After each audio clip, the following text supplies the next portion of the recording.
My name is Jack Turner, and I'm 32 years old.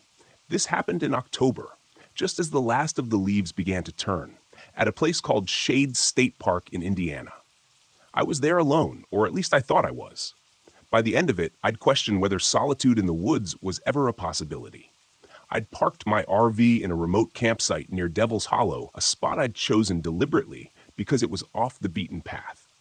My plan was simple: spend a week disconnected from the chaos of life, testing my survival skills, and brainstorming ideas for a book I'd been putting off writing.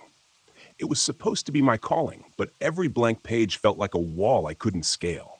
Maybe the forest could help me find my voice. The first day passed quietly.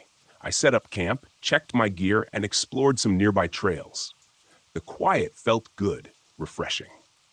That night, I slept like a rock, the sounds of crickets and rustling leaves lulling me into the kind of peace I hadn't felt in years. But by the second night, that peace was gone. It started with my GPS acting up. I'd brought it as a backup to my compass, but when I turned it on, the screen was blank despite being fully charged. The compass wasn't any better. The needle spun lazily, like it had lost all sense of direction. I chalked it up to a magnetic anomaly. Something about the sandstone in the area, maybe. But it made me uneasy, so I stayed close to the RV. Around dusk, I heard footsteps on the gravel road nearby. I thought I was alone in this part of the park, but maybe another camper had wandered in. When I stepped out to investigate, I saw her, a young woman, maybe early 20s, wearing a heavy backpack and a bright yellow beanie. She spotted me and waved, her grin wide and easy. "Hey, sorry if I'm intruding," she said, walking toward me. I got turned around.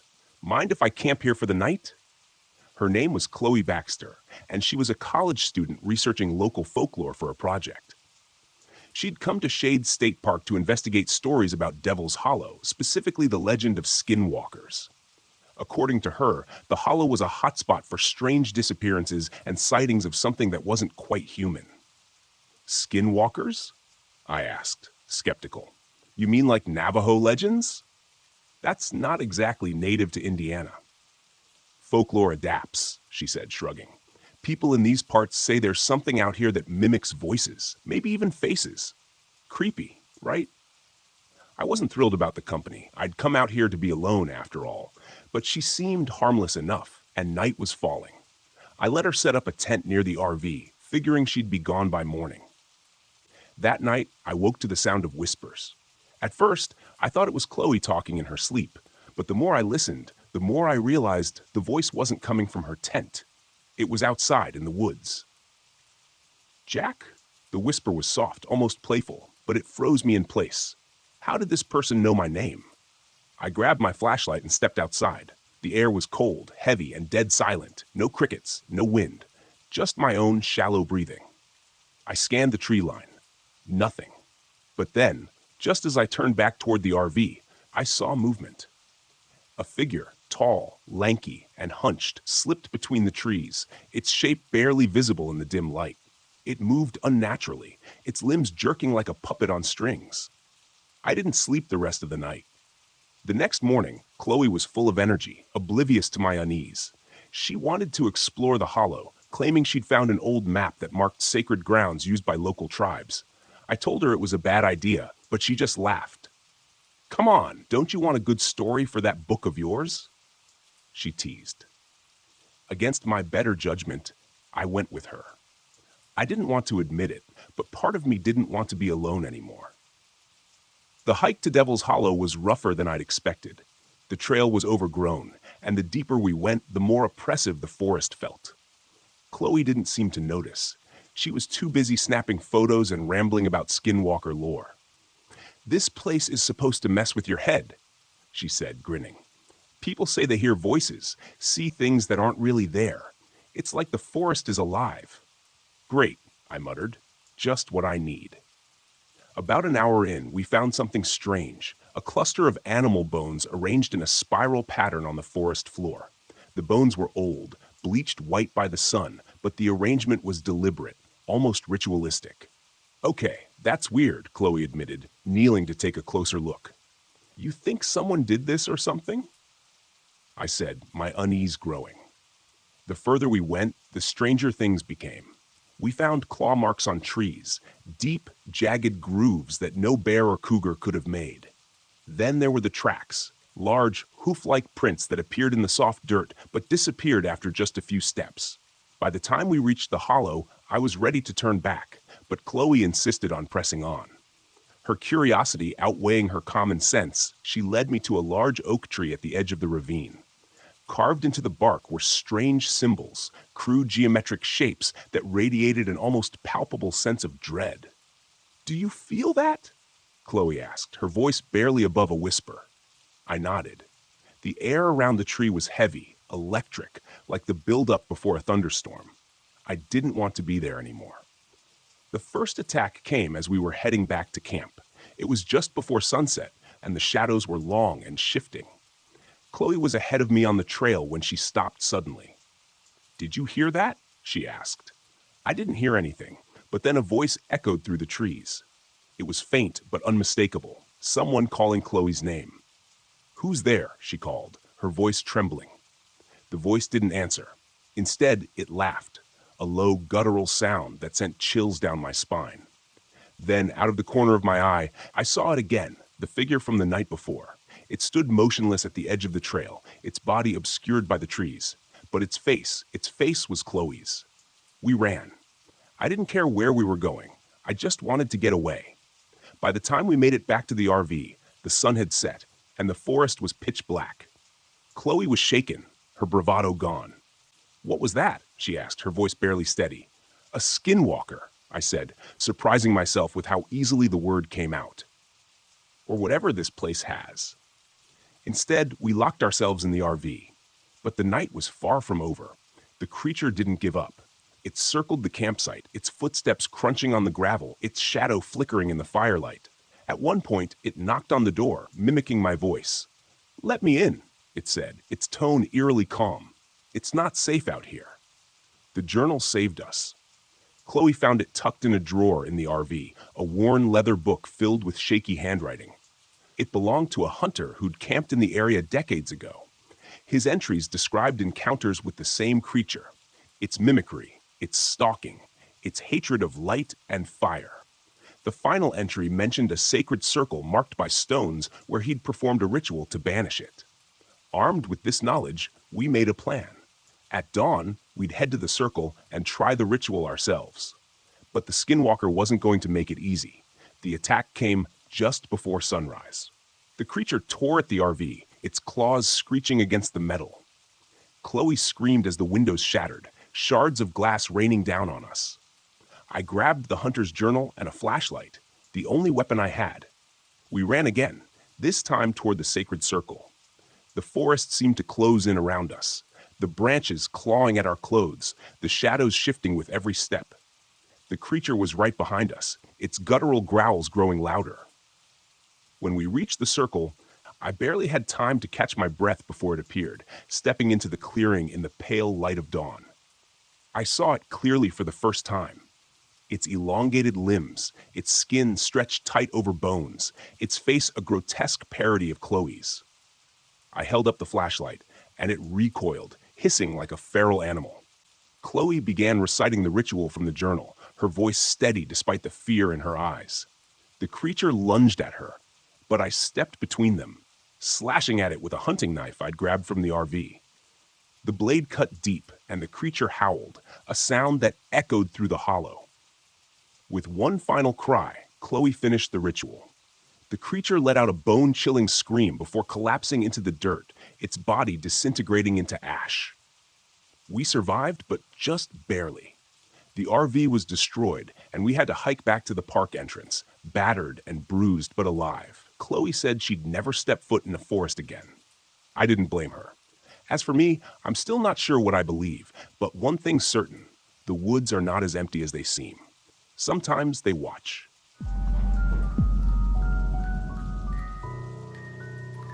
It started off like any other camping trip. I was out in my RV, enjoying the peace and quiet of the Appalachian Mountains. I had always found solace in nature, especially after my divorce last year.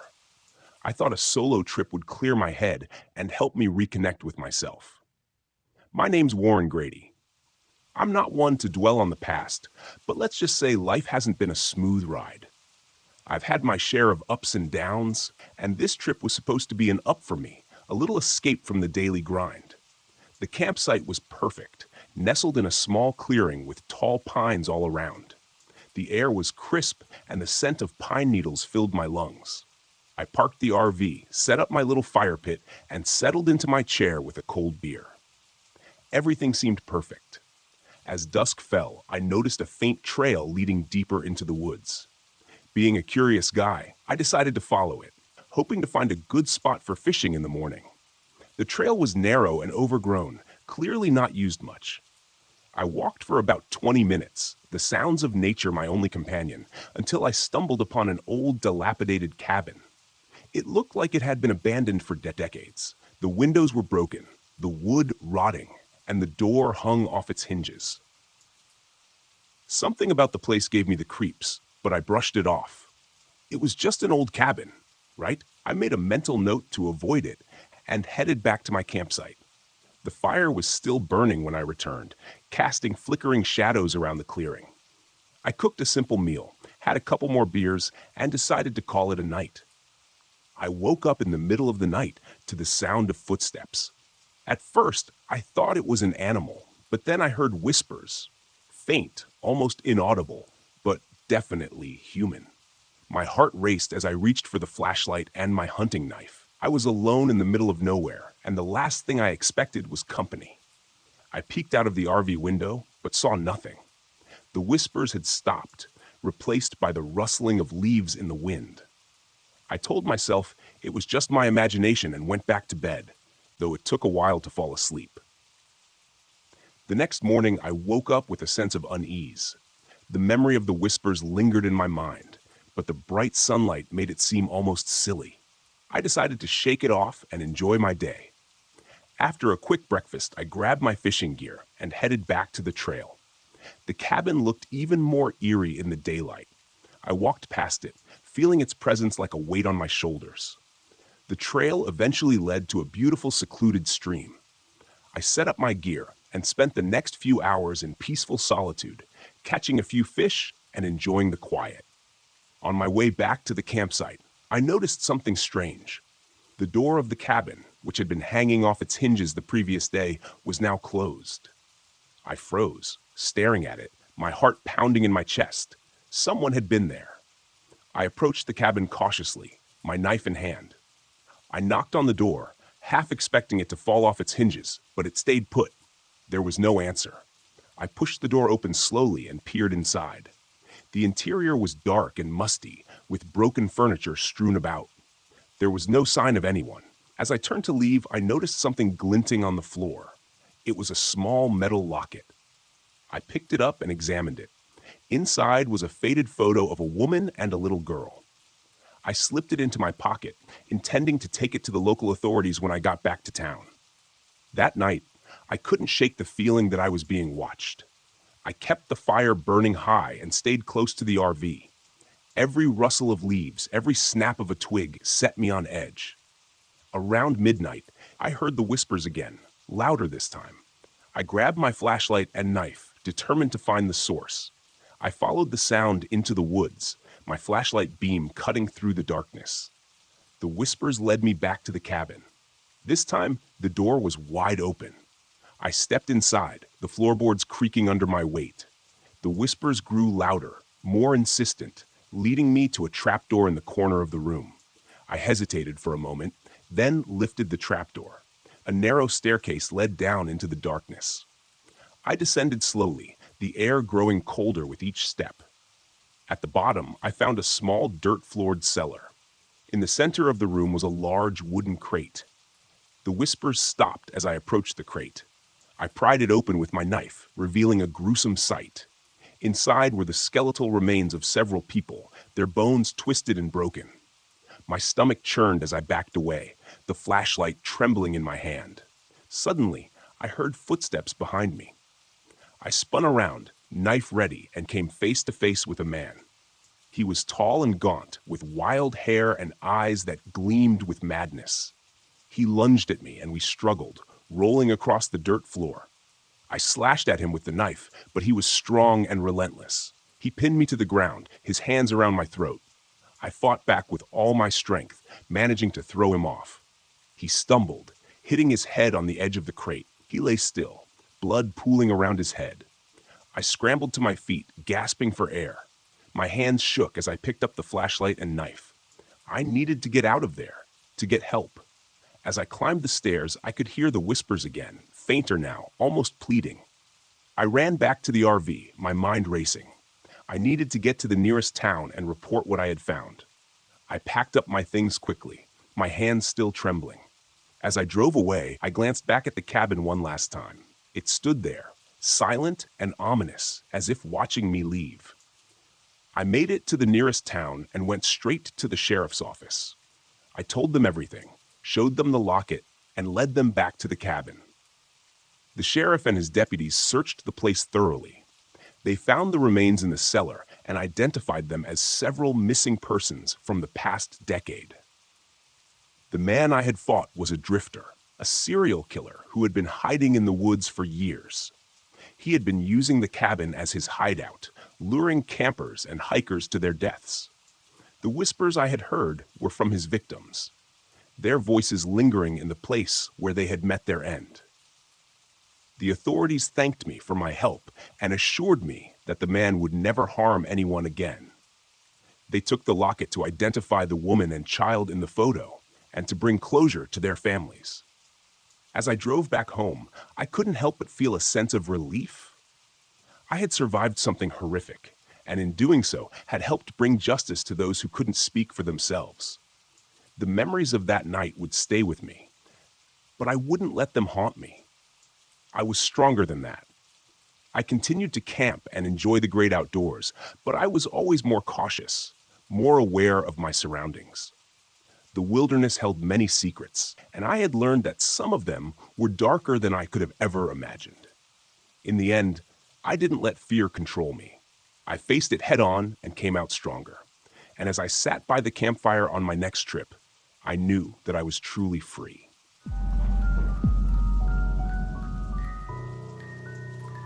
It started out as just another long haul.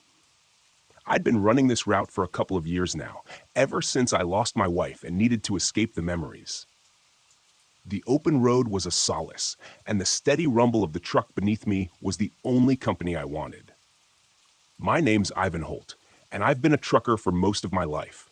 Seen some things, heard even more, but nothing like what I'm about to tell you. That day, I was hauling a load of steel beams out of a plant in southern Ohio, heading toward a construction site somewhere in rural West Virginia. Not a glamorous route, but it paid the bills and it kept me moving. The dispatch had given me the green light, so I set out early, trying to beat the midday heat. The back roads of West Virginia are not the kind of place you want to be stuck in with a full load in the dead of summer. The drive was uneventful at first, just miles of winding roads and dense forests pressing in from either side. The kind of road where your cell signal drops out for miles at a time, and you're lucky if you see another car every hour. I knew the route by heart, but something felt off that day, like an itch in the back of my mind that I couldn't scratch. About 100 miles in, I needed a break. I found a small clearing off to the side of the road, just wide enough to pull over safely without blocking traffic. Not that there was any. I killed the engine and stepped out, stretching my legs and feeling the heat radiate off the asphalt. The silence was heavy, broken only by the distant hum of cicadas and the rustling of leaves. That's when I noticed it. A man standing just at the edge of the tree line, watching me. He was tall and broad, with greasy, unkempt hair that fell to his shoulders. His clothes were dirty, worn, and hung off him like they hadn't been washed in months. I couldn't see his eyes. He was too far away for that, but I could feel his gaze boring into me, cold and deliberate. I nodded at him, more out of habit than anything, but he didn't move, just kept staring. There was something about the way he stood so unnaturally still that made my skin crawl. I'm not one to spook easily, but this guy had me on edge. I decided it was time to get back on the road. As I climbed back into the cab, I caught one last glimpse of him in the side mirror. He hadn't moved an inch. I started the engine, the roar of the diesel filling the silence, and pulled back onto the road. My hands were sweating on the wheel, and I couldn't shake the feeling that I was being watched. I checked the mirror again, but the man was gone. The next couple of hours were a blur. I kept my eyes on the road, but my mind kept drifting back to that man. Something about him just didn't sit right. I've seen my fair share of weirdos on the road, but this guy was different. There was a menace in his stillness, a threat that felt real and immediate. By late afternoon, I was approaching one of the more remote stretches of the route. The road narrowed to a single lane, and the trees seemed to close in around me, casting long shadows across the asphalt. The air felt heavier here, like the forest was pressing down on me, and the sense of unease that had been gnawing at me all day grew stronger. I rounded a bend and saw a truck parked on the side of the road ahead, a flatbed, old and rusted, with its hazard lights blinking in the dim light. I slowed down as I approached, scanning for any signs of movement. There was none. The cab was empty, the doors hanging open, and the bed was bare. Something about it seemed staged, like it was meant to be found. As I crept past, I noticed something on the ground beside the truck. A dark stain, almost black, against the dusty gravel. I didn't stop to investigate. My gut was screaming at me to keep moving, to get out of there as fast as I could. I'd been in enough rough situations to know when to trust my instincts. I hit the accelerator, and the truck surged forward, the engine roaring as I powered through the gears. The road twisted and turned, and I took the corners faster than I should have, but I didn't care. I just wanted to put as much distance between me and that place as possible. Then, just as suddenly as it had appeared, the road opened up into a small clearing, and I saw him again. The man from earlier, standing in the middle of the road, blocking my path. I slammed on the brakes, the truck skidding to a halt just a few feet from him. He didn't flinch, didn't move, just stood there, staring at me with that same unnerving stillness. I sat there for what felt like an eternity, the engine idling, the air between us charged with tension. I considered my options. I could floor it, try to scare him off, but something told me that wouldn't work. This guy wasn't afraid of anything. I could reverse, try to find another route, but I had no idea where that might lead me, and I wasn't keen on getting lost in these woods. Finally, I did the only thing I could think of. I honked the horn, a short, sharp blast that echoed through the trees. The man didn't react, didn't even blink. I honked again, longer this time, but still nothing. He just kept staring. My patience was wearing thin. I was tired, frustrated, and more than a little scared, though I'd never admit it. I leaned out the window and shouted, "Get out of the road, man!" No response, not a word, not a movement. I was out of options. I put the truck in neutral and reached under the seat for the tire iron I kept there. I didn't like the idea of confronting this guy, but I couldn't sit there all day. I climbed down from the cab, the heavy metal bar in my hand, and took a step toward him. "Move," I shouted, hoping to sound more confident than I felt. Still nothing. He was a statue, a human-shaped void in the middle of the road. I took another step and then another, until I was close enough to see the dirt caked under his fingernails, the lines of sweat and grime streaking his face. His eyes were hollow, dark pits that seemed to swallow the light around them, and his mouth was a thin, crooked line, like a scar that had never fully healed. Then, without warning, he lunged at me. I swung the tire iron, but he was faster than he looked. His hand shot out and grabbed my wrist, squeezing it with a strength that didn't match his gaunt appearance. I dropped the iron, and he shoved me back against the truck, his face inches from mine. I could smell him. Sweat, dirt, and something else, something metallic and sharp. Blood. My heart was pounding in my chest, and my mind was racing, trying to figure out how to get out of this. I struggled against his grip, but he was too strong. Then, as suddenly as he attacked, he let go. I stumbled back, almost losing my balance, and he just stood there, watching me with those dead eyes. I didn't wait for him to make the next move. I turned and ran, just throwing myself into the cab and slamming the door shut behind me. I hit the gas, and the truck lurched forward, plowing through the spot where he'd been standing. But when I looked in the mirror, he was gone, vanished into thin air, like he'd never been there at all. I drove like a madman for the next hour, not caring about the twists and turns, not caring about anything, but getting the hell out of those woods. Eventually, the road widened, the trees thinned, and I started to see signs of civilization again. Houses, streetlights, other cars. But I didn't slow down until I was miles away, back on the interstate, surrounded by the safety of other vehicles. I didn't tell anyone about what happened. Who would believe me? A crazy man in the middle of nowhere attacking truck drivers? It sounded like something out of a bad horror movie, but I knew what I saw, and I knew I wasn't going back that way anytime soon. I dropped the load off without any further incidents and got the hell out of West Virginia. The next time dispatch asked me to run that route, I declined. Told them I was taking some time off, maybe looking for a new route. Something safer, more predictable. That's all there is to it. Just another day on the job, another close call on the road. I'm not the kind of guy who dwells on things, and I'm not about to start now. There's always another haul, another highway to take, and I'll be out there just like I always have been, because that's what I do. I drive.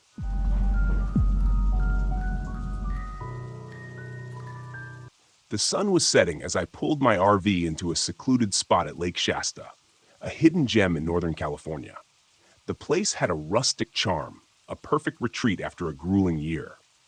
I parked near the water's edge, the lake's calm surface reflecting the fiery hues of the sky. It felt like a good escape from the stress of the city and my chaotic life. I've always enjoyed the solitude of nature. It gives me space to think and clear my head. My name's Nolan Dorsey, by the way. Life hasn't been particularly kind lately. Too much pressure at work, a recent breakup, and a pile of bills I couldn't seem to reduce. So, when I got the chance to borrow my buddy's RV and head out here, I didn't hesitate. The first few hours were blissful. I set up a small fire pit, roasted some marshmallows, and enjoyed the serene atmosphere. A gentle breeze rustled the leaves, and the distant hoot of an owl added to the peaceful vibe. It was getting dark, so I decided to retire inside the RV, intending to wake up early for some fishing. As I was about to close the door, I noticed a flicker of movement near the tree line. A figure stood there, motionless. It was too dark to make out any details, but it was unmistakably a person. My heart skipped a beat. Who else would be out here? "Hello?" I called out, trying to keep my voice steady. No response. The figure remained still, and a sense of unease crept over me. I slammed the door shut, locked it, and peered through the window. The figure had disappeared. I tried to shake off the feeling of dread. Maybe it was just another camper or my mind playing tricks on me. I settled into the RV, trying to convince myself there was nothing to worry about. I watched some TV, had a beer, and eventually fell asleep. I woke up to a loud thud against the RV. It was pitch black outside, and the clock on the wall showed 2:13 a.m. My heart pounded as I listened for any more sounds. Another thud. I grabbed the flashlight from the drawer and hesitated, wondering if I should step outside. But curiosity and a sense of self-preservation won over. I opened the door cautiously, shining the flashlight into the darkness. Nothing. As I scanned the area, I noticed something strange. A crude wooden totem standing just a few feet from the RV. It wasn't there before. My throat went dry. I approached the totem slowly, noticing the intricate carvings of faces twisted in anguish. Goosebumps prickled my skin. Who could have placed it there and why? Suddenly, a rustling noise behind me made me spin around. The figure from before was back, but now closer. I could see him more clearly in the flashlight beam, a tall man with wild, unkempt hair and clothes that looked like they had been through hell. His eyes, though I couldn't see their color, were intense and filled with a menacing gleam. "Who are you?" I demanded, trying to sound braver than I felt. He didn't answer. Instead, he took a step forward, his gaze locked on me. Panic surged through me. I bolted back to the RV, slammed the door, and locked it. My hands trembled as I grabbed my phone to call the police. No signal. Desperation clawed at me. I rummaged through the drawers, finding a flare gun. It wasn't much, but it was something. I sat on the bed, clutching it tightly, waiting for the first light of dawn. The night dragged on, every minute feeling like an hour. I heard footsteps circling the RV, but no attempts to break in. Whoever he was toying with me. The hours crawled by, and eventually the first rays of sunlight pierced through the curtains. The footsteps stopped. I dared to peek outside. The totem was gone, and so was the man. I debated whether to pack up and leave immediately or stay and figure out what was going on. Part of me was too stubborn to be chased away. After a quick breakfast, I decided to investigate the area where I had seen the man. The ground was disturbed, footprints leading in and out of the woods. I followed them, keeping the flare gun ready. The trail led deeper into the forest, where I found a small makeshift campsite. It looked abandoned, but recent. My eyes caught sight of something shiny, partially buried in the dirt. I dug it out. It was a small, ornate box covered in dirt and grime. I opened it cautiously, revealing a collection of old photographs. They were black and white, showing a family, a man, woman, and a little girl. The man looked eerily similar to the figure I had seen. My skin prickled with unease. I took the box back to the RV and spent the next few hours trying to make sense of it. The photos seemed old, decades old. Why was this man carrying them? Who were these people? Later in the afternoon, as I was sitting outside, a voice startled me. Found something interesting. I turned to see an old man standing a few feet away, leaning on a cane. He must have been in his 70s, with a weathered face and a knowing look in his eyes. "Who are you?" I asked, standing up, still holding the flare gun. "Name's Everett," he said, raising a hand in a peaceful gesture. "I live nearby, saw your RV, and thought I'd come say hello." "Everett, do you know anything about a man wandering around here? Looks a bit deranged." Everett's expression darkened. "You've seen him, haven't you?" I nodded, and he sighed deeply, sitting on a log. "That's Henry. Used to be a decent fellow until, well, things went south." "What do you mean?" I asked. Everett began to recount the tale. Henry was once a local fisherman, known to everyone in the area. He had a family, a wife and a daughter. They lived happily by the lake until one night, his family disappeared without a trace. The authorities searched, but no bodies were found. Henry was devastated and eventually lost his mind, convinced they were taken by something in the woods. He became a hermit, living out here, away from people. Folks around here steer clear of him, Everett explained. Some say he still thinks he can find them. The pieces started to fit together. But it didn't explain why Henry was now stalking me. "Why is he after me?" I asked. Everett shook his head.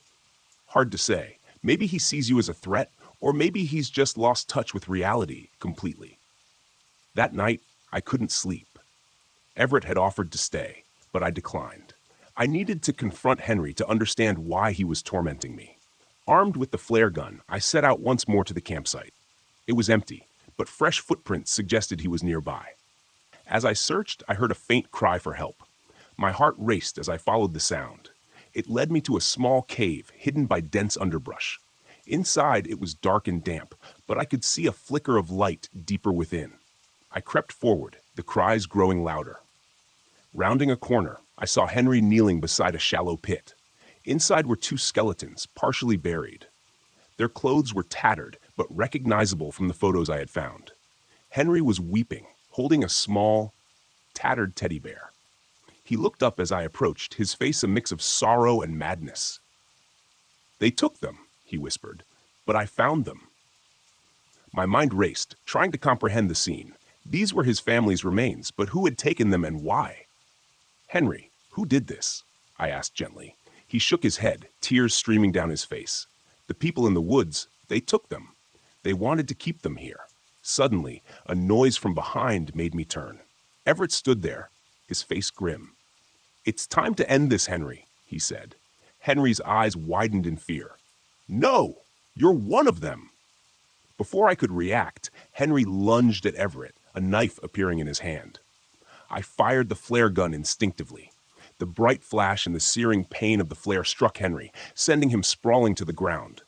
Everett rushed to restrain him, but it was too late. Henry's breathing became shallow, and within moments, he was still.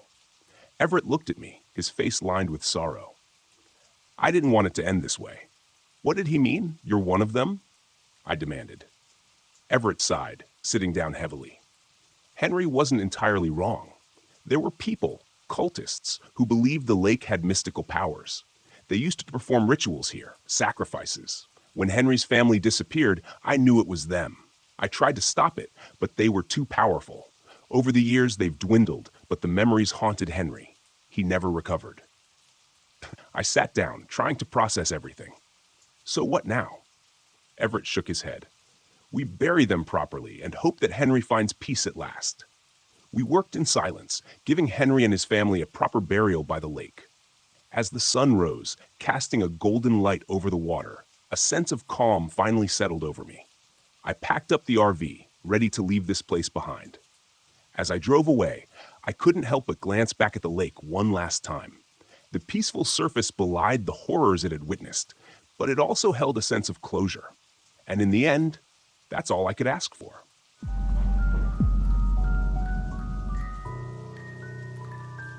My name is Wesley Crane. It's 2015, and I'm sitting in an RV park just outside Yellowstone, wondering how the hell I got here. I'm not really the outdoorsy type, to be honest, but after my divorce last year, I thought it'd be good for me to get away from everything, clear my head, do the whole finding myself thing. I bought an old RV, thinking I'd hit the open road and maybe grow some stubble while pretending to know what I'm doing. I work as an accountant, so my idea of adventure usually involves tax loopholes, not whatever I just went through. To set the stage, I'm parked at this quiet little site, nothing but me, some trees, and the occasional squirrel to keep me company. The park is gorgeous, don't get me wrong, but there's something unnerving about how isolated it feels. You don't realize how much noise there is in a city until you're somewhere like this, where the silence itself is almost loud. I had been camping out for a couple of days already, pretending to enjoy my lukewarms of beans and the lack of decent Wi-Fi when I decided to venture out a little farther than usual. There's this trail that winds up through the woods just past where I parked. A real postcard kind of place. I figured I'd hike for an hour or two, then come back, maybe crack open a beer and convince myself I was becoming a nature guy. The first part of the walk was fine, quiet, peaceful even. There wasn't a soul in sight, which I thought was kind of weird for the height of tourist season, but I figured everyone else had more sense than to hike alone. Then, as I rounded a bend, I saw it. At first, I thought it was some kind of joke. Maybe a film set I'd accidentally wandered into. There was an RV, not unlike mine, tucked into a small clearing just off the path, but it was trashed. Not like bear attack trashed, but methodical, almost surgical. Doors hanging off, windows smashed, the roof torn out in places. It didn't look like the kind of damage nature could do. No, this was something more deliberate. Curiosity got the better of me, and I stepped off the trail to check it out. The closer I got, the more wrong everything felt. It wasn't just the damage, it was the atmosphere. The air felt thick, heavy, like something was pressing down on me. My stomach churned with the kind of unease you can't quite put into words, like you've just remembered something horrible you'd tried to forget. I stopped short of the RV's door, realizing I didn't want to see inside, but by then I'd already seen too much. There was blood. Splashes of it across the side of the vehicle, like someone had thrown a bucket of red paint at it. And there was more, drag marks leading from the RV into the woods. It didn't take a genius to know something bad had happened here. I should have turned back right then, sprinted down that trail, and never looked back. But no, like an idiot, I stepped closer. Inside, the place was torn apart, furniture overturned, dishes shattered on the floor, personal belongings scattered everywhere. It was like someone had been living there 1 second, and then suddenly, wasn't. The worst part, though, wasn't the blood or the destruction. It was the suitcase. A half-packed suitcase sitting on the bed as if someone had been about to leave but never got the chance. I'm not sure how long I stood there just staring at it, my brain trying to catch up with what I was seeing. Long enough, apparently, for the owner of the RV to come back. It was a sound. A twig snapping behind me that jolted me out of my stupor. I turned around so fast I nearly tripped over myself, and there he was, standing just a few feet away. The man was tall, broad-shouldered, but that wasn't what set off the alarm bells in my head. It was the look on his face, a kind of calm that didn't belong in a scene like this. He wasn't surprised to see me. In fact, it felt like he'd been expecting me. He stepped closer, too close for comfort, and my mouth went dry. He had this casual way about him, like someone who knew exactly what they were doing and wasn't worried about consequences. His clothes were dirty, but not in the "I've been camping" way. More like, "I've been living out here, away from the law" kind of dirty. "You lost?" His voice was quiet, controlled, not threatening, but definitely not friendly either. I stammered out some excuse about getting off the trail, how I didn't mean to intrude, but the way he looked at me, it was like he could see right through the lies. He glanced at the RV, then back at me, his eyes narrowing just a fraction. I'll tell you this, people talk about fight or flight, but there's a third option they don't always mention: freeze. And that's exactly what I did, like a deer in headlights, waiting for something, anything, to happen. Then he smiled, and that's when I knew I was screwed. I don't remember much about what happened next. 1 second, he was a few feet away, and the next he was on me, hands around my neck, squeezing. I don't even think he was trying to kill me. Not yet, just testing me, like a cat plays with a mouse. I thrashed, managed to elbow him in the ribs, and for a second, his grip loosened just enough for me to get away. I ran blindly, stupidly, crashing through the trees, my heart pounding in my ears. I could hear him behind me, his footsteps heavy but unhurried, like he knew the woods better than I ever could. The ground was uneven, roots and rocks tripping me up, but I didn't stop, couldn't stop. If I stopped, I was dead. Eventually, I burst back onto the main trail, my lungs on fire, legs shaking like jelly. I half collapsed behind a boulder, trying to quiet my breathing, praying he hadn't followed, but I didn't hear anything. No footsteps, no rustling leaves, just silence. I don't know how long I stayed there, huddled in that spot, waiting. Time felt strange, stretched out, like I was stuck in some kind of nightmare loop, but he never came. When I finally mustered the courage to move, I bolted back to the RV park, not stopping until I slammed the door of my camper shut behind me. For the next few hours, I sat in silence, too scared to even peek out the windows. But nothing happened. No knocks on the door, no shadowy figure lurking in the trees, just the oppressive weight of everything I'd seen. I don't know why I didn't call the cops right then and there. Maybe part of me didn't believe it really happened, or maybe I was just too damn scared. But that night, I couldn't sleep. Every creak of the RV made me jump. Every gust of wind had me convinced he was out there, waiting for me to slip up. The next morning, I packed up and left, driving as far and as fast as I could.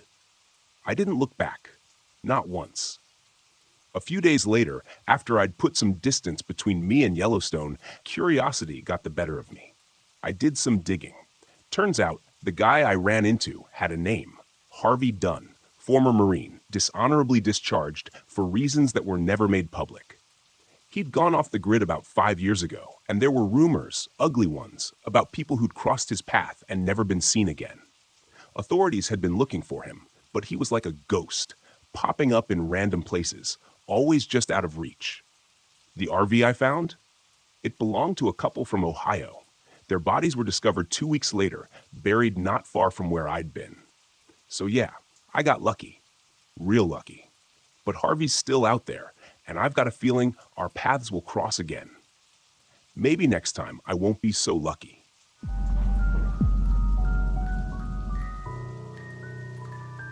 My name is Nicholas Harris, and I'm 57 years old. This happened in the fall of 2022, just after I retired as a forest ranger. I had spent over 30 years in the wilderness patrolling trails, chasing off bears, and sometimes even helping lost hikers find their way back to safety. You'd think a man like me would have no reason to be afraid of the woods, but I'm telling you what I experienced in the Hoare National Forest will haunt me for the rest of my days. I had just bought an old RV, a 1988 Winnebago. Nothing fancy, but it ran well enough. The plan was simple: park it somewhere secluded, spend a few days camping, and finally get the peace I had been craving. My wife, Catherine, used to love trips like this. She passed 5 years ago in a hiking accident, one I couldn't prevent, and I still carry the guilt of it. I thought this trip might help me reconnect with her memory and maybe even forgive myself. I chose the Sycamore Trail in Hoare National Forest. It's not as busy as some of the other spots, and I knew the land like the back of my hand. The locals had always told stories about the area, warnings to stay away from certain trails, whispers of things that didn't belong in those woods. But I'd always chalked it up to superstition. After all, the forest can play tricks on your mind if you're not used to it. The first day went smoothly enough. I parked the RV in a small clearing just off the trailhead. It was a gorgeous spot, the kind of place Catherine would have loved. There was a crisp chill in the air, and the trees were blazed with autumn colors. I set up camp, got a fire going, and cooked myself a simple meal of canned chili. The only problem was my equipment. My old flashlight was flickering, and my camp stove gave me trouble lighting up.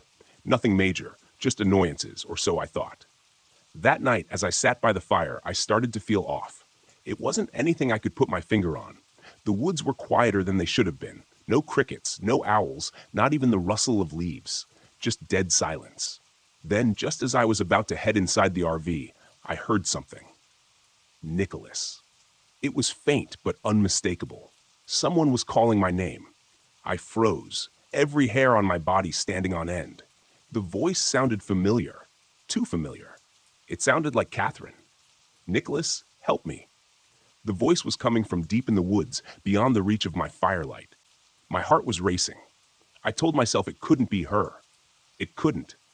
But it sounded so real, so desperate. Against my better judgment, I grabbed my flashlight and stepped into the darkness. I didn't go far. My flashlight barely worked, and the further I moved from the fire, the darker and colder it got. That's when I saw them, tracks in the mud. They were strange, like a mix between human footprints and animal paw prints, as if someone had been walking barefoot but with claws. They led in a wide circle around my RV before disappearing into the woods. I stood there staring at the tracks, trying to make sense of them. That's when I heard the voice again, closer this time. Nicholas, please, it hurts. It was Catherine, or at least it sounded like her. Who's there? I shouted, my voice trembling despite my best efforts to sound tough. The forest didn't answer. I backed away slowly, my flashlight flickering, and retreated to the safety of the RV, locking the door behind me. I tried to convince myself it was just my imagination. Maybe it was a bird mimicking her voice, maybe I was hearing things, but deep down I knew better. The next day, I tried to shake it off. I spent the morning exploring the trail, hoping a good hike would clear my head. The woods were still unnervingly quiet, but nothing unusual happened. By the time I returned to camp, the sun was starting to set, painting the sky in shades of orange and pink. That's when the rain started. Light at first, then heavy. I sprained my ankle slipping on the wet ground while fetching firewood, cursing under my breath as I hobbled back to the RV. The storm made the forest even darker, and the flickering flashlight wasn't much help. That night, I heard scratching. It started faint, like branches brushing against the RV, but it grew louder and more deliberate. Something, or someone, was outside. I peered through the window, but all I saw was darkness. Then came the knocking. 3 sharp knocks on the side of the RV, followed by silence. "Who's there?" I yelled, my voice shaking. No answer. I grabbed my hunting rifle and edged toward the door. My heart pounded as I threw it open, aiming into the night. But there was nothing there. Nothing except the faintest outline of a figure in the trees, tall and impossibly thin. The next morning, I decided to leave. I'd had enough, but when I tried to start the RV, the engine wouldn't turn over. I checked under the hood only to find deep scratches gouged into the metal, like claw marks. My chest tightened. I was trapped. Desperation took over. I grabbed my gear and decided to hike out, sprained ankle or not. But as I started down the trail, the forest seemed different. The trees felt closer, the shadows darker, the air thick, oppressive. Every step I took felt like I was being watched. Then I saw it. It was standing in the middle of the trail, about 50 yards ahead. At first, it looked human, long limbs, pale skin. But as I stepped closer, its head jerked unnaturally, and its body twisted, bending in ways no human body should. It turned toward me, and I swear it smiled, revealing teeth that were too sharp and too many. "Nicholas, back," it said in Catherine's voice. I stumbled back, nearly dropping my rifle. It started walking toward me, its movements jerky and unnatural, like a puppet on strings. I ran. Pain shot through my ankle, but I didn't care. I ran as fast as I could, the creature's laughter echoing behind me. When I reached the old fire tower, I climbed up, hoping the height would give me an advantage. The creature followed. It circled the base of the tower, its voice shifting between Catherine's pleas and a low guttural growl. "Nicholas, don't leave me," it whispered, its voice distorted and mocking. I remembered the stories, the ones I used to laugh at, skinwalkers, creatures that could mimic voices, take on forms, and lure people to their deaths. The locals had always said salt could repel them. It was worth a shot. I dug into my pack and poured a ring of salt around the platform, gripping my rifle tightly. The creature climbed halfway up the tower, but as it neared the salt, it recoiled, letting out an ear-piercing shriek. It stared at me for a long moment, its dark eyes burning with rage, before it slithered back down the ladder and disappeared into the woods. When the sun rose, I climbed down the tower, my legs trembling. The forest felt lighter, less oppressive, but the tracks in the mud told me the creature was still out there. I hobbled back to the RV, praying the engine would start. This time, it did. As I drove away, I glanced in the rearview mirror and saw it standing at the edge of the forest. It didn't follow me, but I knew it was watching. I haven't been back to the Hoare National Forest since. I sold the RV, gave up camping, and tried to move on. But at night, I still hear Catherine's voice calling to me from the darkness, and I'll never forget those eyes.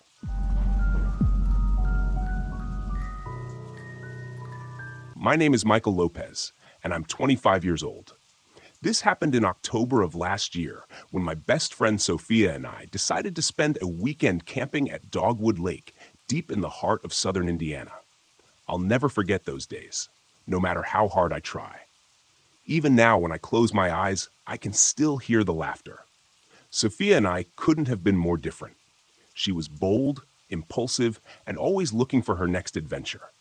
I, on the other hand, preferred plans, structure, and knowing exactly what I was walking into. But she had a way of pulling me out of my comfort zone, and I usually ended up having a good time. Usually, we'd rented an old RV for the trip, a boxy white thing with a sputtering engine that smelled faintly of mildew. I'd suggested staying in a cabin, but Sophia insisted the RV would be more authentic. After some back and forth, I gave in, as I always did. Besides, I was desperate for a break. My teaching job had been wearing me down, and Sophia's promise of crisp autumn air, hiking trails, and kayaking sounded like the reset I needed. We arrived at Dogwood Recreation Area in the late afternoon, just as the sun was dipping below the treetops. The forest was alive with color, fiery reds, deep oranges, and golden yellows that reflected off the still surface of the lake. It was beautiful, but something about the place felt off. I chalked it up to exhaustion and a touch of nerves. Sophia, of course, was thrilled. She grabbed her camera and started snapping photos the moment we parked. "Look at this light," she gushed. "It's perfect." I rolled my eyes but couldn't help smiling. That was Sophia, always chasing the perfect shot. After setting up camp, we decided to explore. There was a well-marked trailhead nearby, but Sophia had other ideas. She'd spotted a faint path leading off into the woods, one that wasn't on the map. "Let's check it out," she said, already heading in that direction. "Are you serious? It's getting dark," I protested. "That's the best time for photos," she called over her shoulder. "Come on, Michael, don't be such a buzzkill." Reluctantly, I followed. The trail, if you could call it that, was narrow and overgrown, twisting through dense trees that blocked out what little sunlight remained. I kept tripping over roots and brushing cobwebs from my face, muttering under my breath about poison ivy and ticks. Sophia, meanwhile, was in her element, snapping pictures of moss-covered rocks, and fallen leaves. Then she found it. At first I thought it was just a piece of trash, something shiny poking out of the dirt. But when Sophia bent down and picked it up, I realized it was a locket, an old one, tarnished and rusted, but still intact. She turned it over in her hands, her eyes lighting up with curiosity. "Can you believe this? It's so vintage." "It's gross," I said. "Put it back." But she ignored me, rubbing the locket clean on her sleeve. "It's got initials engraved on it. I wonder who it belonged to." "Does it matter? It's trash." She shot me a look. "It's not trash, it's history." Then she slipped the locket into her pocket. "I'm keeping it." I didn't argue. What was the point? Sophia was stubborn, and once she'd made up her mind about something, there was no changing it. That night, things started to feel strange. The heater in the RV wouldn't work, so we huddled under blankets, listening to the wind rustling through the trees. I couldn't shake the feeling that we weren't alone, that something was out there watching us. But when I mentioned it to Sophia, she laughed it off. "You're just spooked because it's so quiet out here," she said. "City girl problems." Maybe she was right. I told myself I was imagining things, and eventually drifted off to sleep.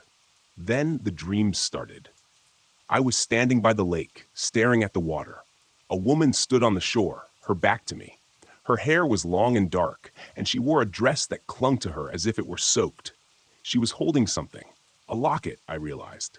Her shoulders shook as though she were crying, but no sound came out. When she turned around, her face was a mask of rage, her eyes hollow and black.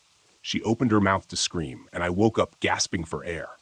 Across the RV, Sophia was sound asleep, the locket clutched in her hand. The next day, Sophia acted normal, but I couldn't shake the dream. I told her about it over breakfast, expecting her to laugh it off again. Instead, she frowned. "That's weird," she said. "I had a dream, too, about a woman at the lake." "What did she do?" "She was just standing there, watching me," she shrugged. "It didn't feel scary, though, just sad." I wasn't convinced. Something about the locket wasn't right, but Sophia refused to get rid of it. "It's just a coincidence," she said. "Don't freak out." But as the day went on, the unease grew. Wet footprints appeared on the RV floor, even though neither of us had been near the water. Items went missing, a flashlight, Sophia's phone charger, only to turn up later in odd places. And then there were the voices. That evening, as we sat by the fire, I heard it, the faint sound of children laughing. At first, I thought it was my imagination, but Sophia heard it too.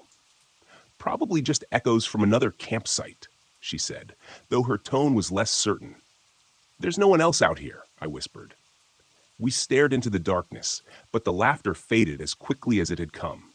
That night, I woke to the sound of the RV door creaking open. Sophia's bed was empty. I grabbed a flashlight and ran outside, my heart pounding.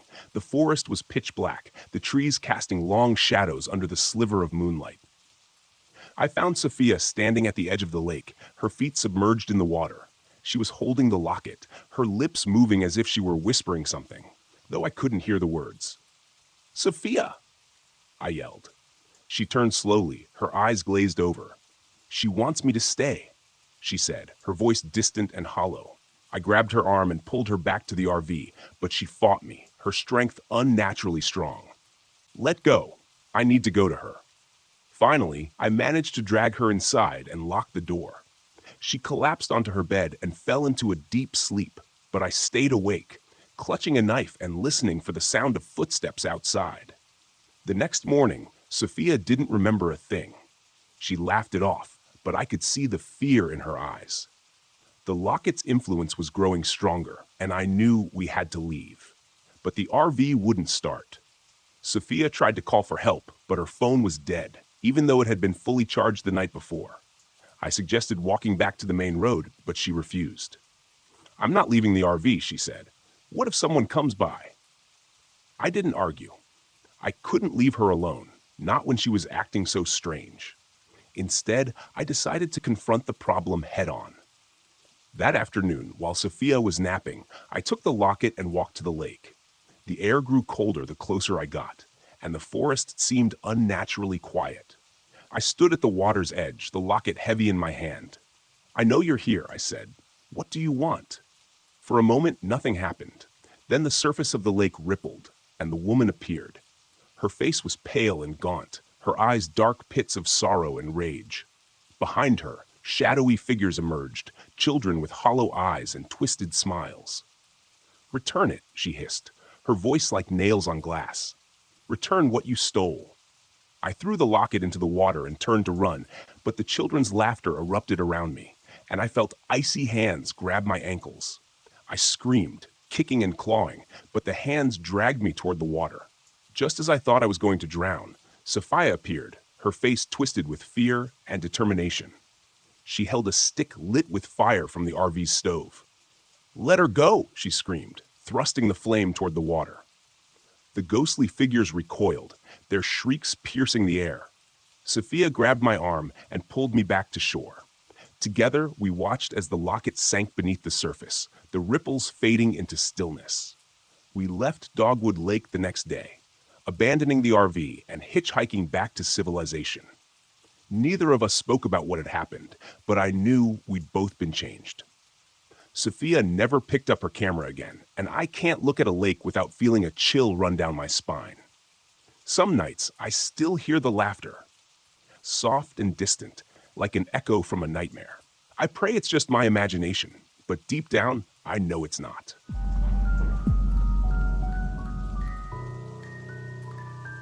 My name is Camila Adams. I'm 22 years old, and this happened to me last November. It started as a camping trip in Brown County State Park, Indiana. Just a fun, challenging escape with friends.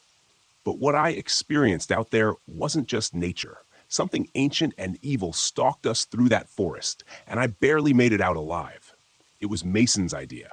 He was the ringleader in our group of 3, confident, outdoorsy, and just reckless enough to convince us this trip was a good idea. He was 26, with that charming, cocky smile that somehow made me trust him even when I shouldn't. Then there was Ben, Mason's best friend since childhood. He was 25, and the opposite of Mason, reserved, practical, and constantly trying to keep us from getting into trouble. Me? I was just there for the adventure. I'd been feeling stuck lately, living the same routine in Indianapolis, and Mason's enthusiasm made me want to break out of my comfort zone. So when he suggested we tackle an unofficial trail he'd found on some wilderness forum, I thought, why not? We packed light. Mason insisted we didn't need much for a 3-day trip. Looking back, that was mistake number 1. The first day went fine. We parked at the trailhead and hiked deeper into the park than I'd ever been. The colors of the late autumn forest were stunning, rich reds and golds under a steel gray sky. Mason led the way with his usual bravado, joking about how we didn't even need a map because he had the route all figured out. Ben kept muttering about how we should at least double-check our bearings, but Mason brushed him off. By the time we reached our first campsite, we were tired, but in good spirits. We set up a small fire, ate some protein bars, and talked about everything and nothing under the canopy of stars. It was peaceful until the forest went silent.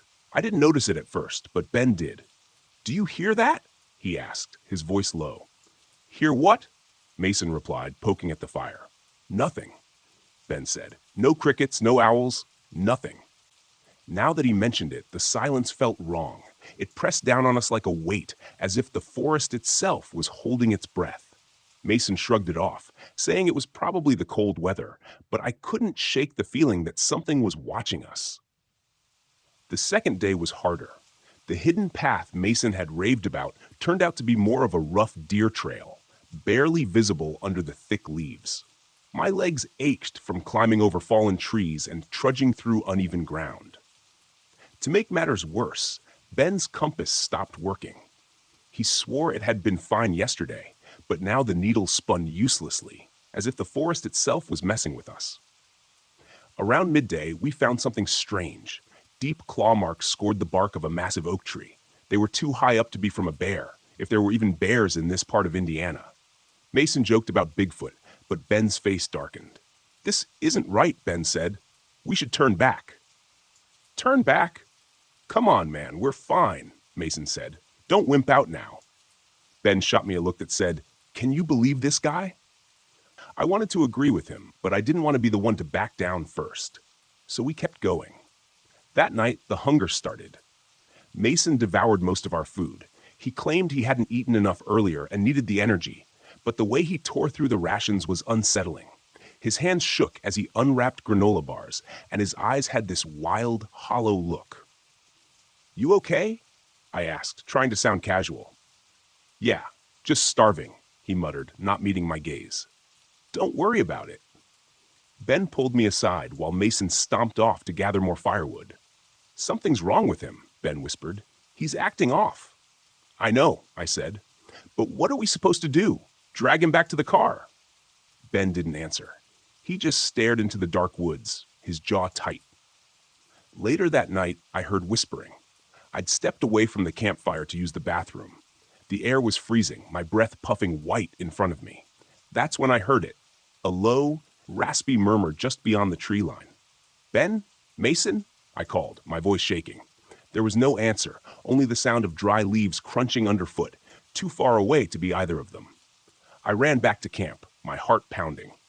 "What's wrong?" Mason asked when he saw me. His face was pale, his eyes bloodshot. "Someone's out there," I said, trying to catch my breath. "I heard them." "It's probably just the wind," Mason said, but even he didn't sound convinced. Ben pulled out the flimsy flashlight Camila had packed, the beam flickering weakly as he scanned the surrounding trees. "We need to leave first thing in the morning," he said. Morning didn't come fast enough. I woke up to the sound of Mason vomiting behind the tent. When I went to check on him, I saw blood mixed in with the bile. "You're sick," I said, panic rising in my chest. "We have to get you out of here." "No," Mason rasped, wiping his mouth with the back of his hand. "I'm fine." "You're not fine," Ben snapped. "You look like death, and now we're out of food, thanks to you." Mason glared at him, his teeth bared. For a moment, I thought he was going to lunge at Ben, but then he stumbled back, clutching his stomach. "Let's just keep moving," he said through gritted teeth. We packed up and started hiking, but Mason was slower now, his breath labored. The trail seemed to twist in on itself, leading us deeper into the forest instead of out. The claw marks appeared more frequently, gouged into the trees like some kind of territorial warning. And then we found the carcass. It was a deer, or at least what was left of one. Its ribs jutted out like spears, the flesh stripped away as if something had gnawed on it. The smell was overwhelming, rotting meat and coppery blood. Mason stared at it for a long time, his eyes wide and unblinking. "We need to keep moving," Ben said, grabbing my arm. That night, Mason disappeared. Ben and I woke up to find his sleeping bag empty, his boots gone. "We have to find him," I said, but Ben shook his head. "He's gone, Camila. We can't save him." "We can't just leave him out there," I yelled. Ben sighed, his face lined with exhaustion. "Fine, but if we don't find him by sunset, we're heading back." We followed a faint trail of footprints, half expecting to find Mason sitting by a tree, laughing about some stupid prank. Instead, we found him crouched over another deer carcass, his face smeared with blood. "Mason?" I called out softly. He turned to look at us, and my stomach dropped. His eyes were sunk, his skin stretched taut over his cheekbones, his lips pulled back in a grotesque smile, revealing teeth that looked too sharp, too jagged. "The hunger," he whispered. "It's inside me." Ben grabbed my hand, pulling me back. "Run," he said. We ran, crashing through the underbrush, but Mason, or whatever he'd become, was fast. I could hear him behind us, his ragged breathing growing louder, closer. "Go!" Ben shouted, shoving me forward. "I'll hold him off." "No!" I screamed, but Ben didn't stop. He turned to face Mason, wielding a large branch like a spear. I didn't see what happened next. I just kept running, tears streaming down my face as I heard Ben's screams echoing through the trees. I stumbled out of the forest at dawn, bloodied and half frozen. Park rangers found me near the trailhead and took me to a hospital. I told them everything, but they didn't believe me. They said Mason and Ben probably got lost and that I was lucky to make it out alive. But I know the truth. Somewhere in those woods, the Wendigo still roams, hungry and waiting for its next victim.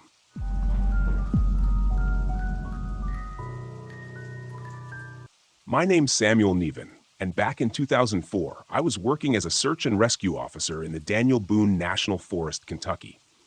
I didn't grow up around here, though. I came from Indiana, a flat, uneventful place where the most excitement you'd get was a speeding ticket. The move to Kentucky was supposed to bring some adventure, and let me tell you, I got more than I bargained for. When I first got into this line of work, people said it was mainly about finding lost hikers or kids who wandered off the trails. They didn't warn me about the other things in the woods, the things you can't categorize. You see, I wasn't exactly what you'd call an experienced outdoorsman before I took this job. The closest I got to wildlife was grilling burgers in my backyard. But the forest grew on me. It felt like freedom. That was until the day it stopped feeling safe. It was mid-afternoon when the call came in. 2 campers, both young men, had gone missing near Red River Gorge.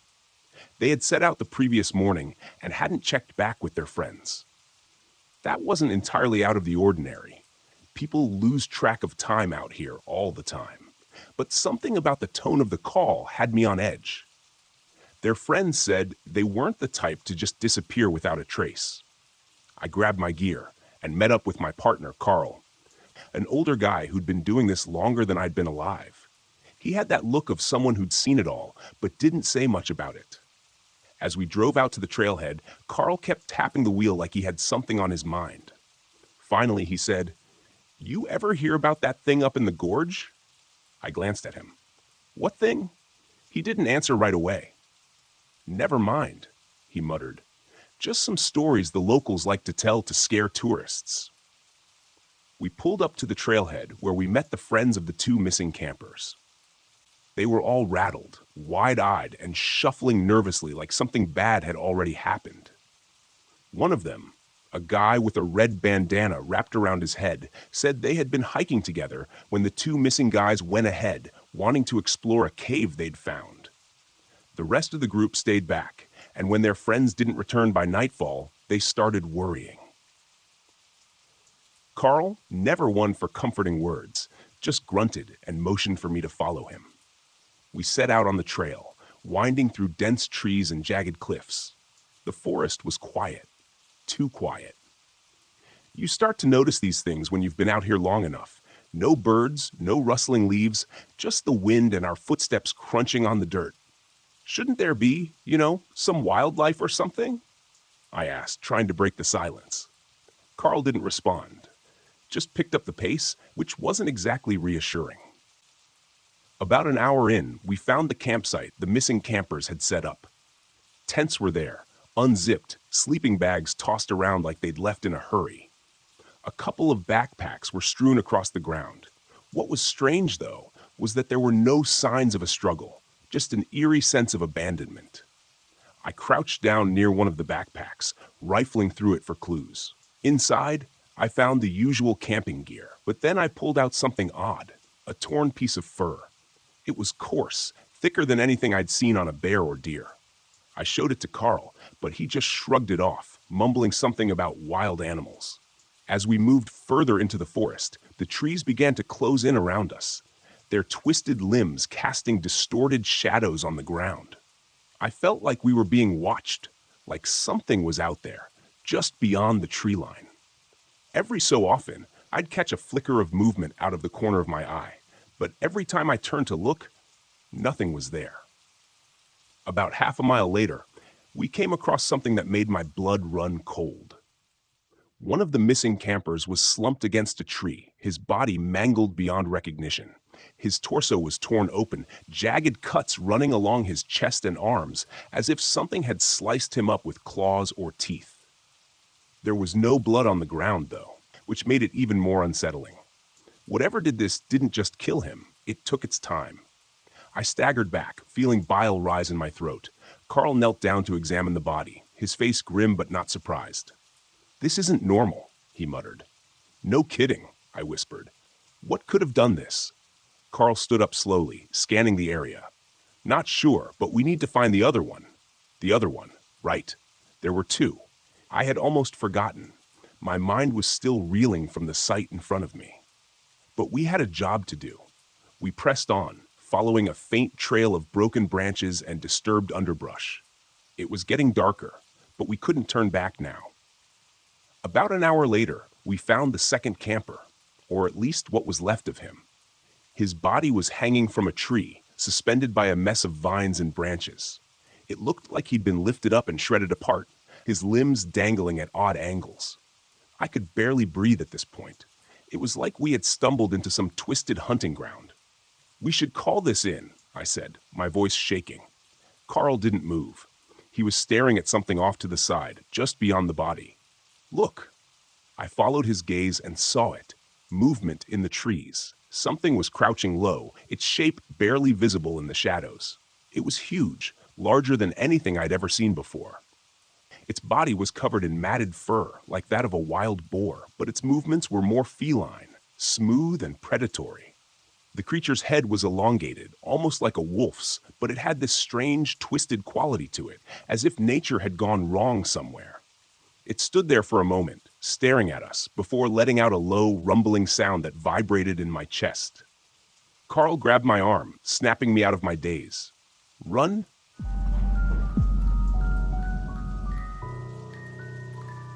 I always figured if anything bad ever happened to me, it would be out on the open road, miles away from anyone who could help. Maybe that's why I started carrying a gun. I never wanted to feel helpless. Not that I've had to use it before, but it's there, tucked under the seat of my rig, just in case. The highway was quieter than usual that night, and I was heading west, cutting through some remote stretch of Wyoming. The air was crisp, a bite of winter hanging on, even though it should have been warmer by now. I had a load of lumber bound for some construction site in Idaho. Nothing out of the ordinary. My mind was on the job. The kind of solitary thinking that comes when you're hours into a long haul. It wasn't until I hit the small, nearly forgotten town of Pine Ridge that things started to feel off. Not that there was much to the place. A single gas station, a diner that looked like it hadn't served a hot meal in years, and a couple of houses with their windows boarded up.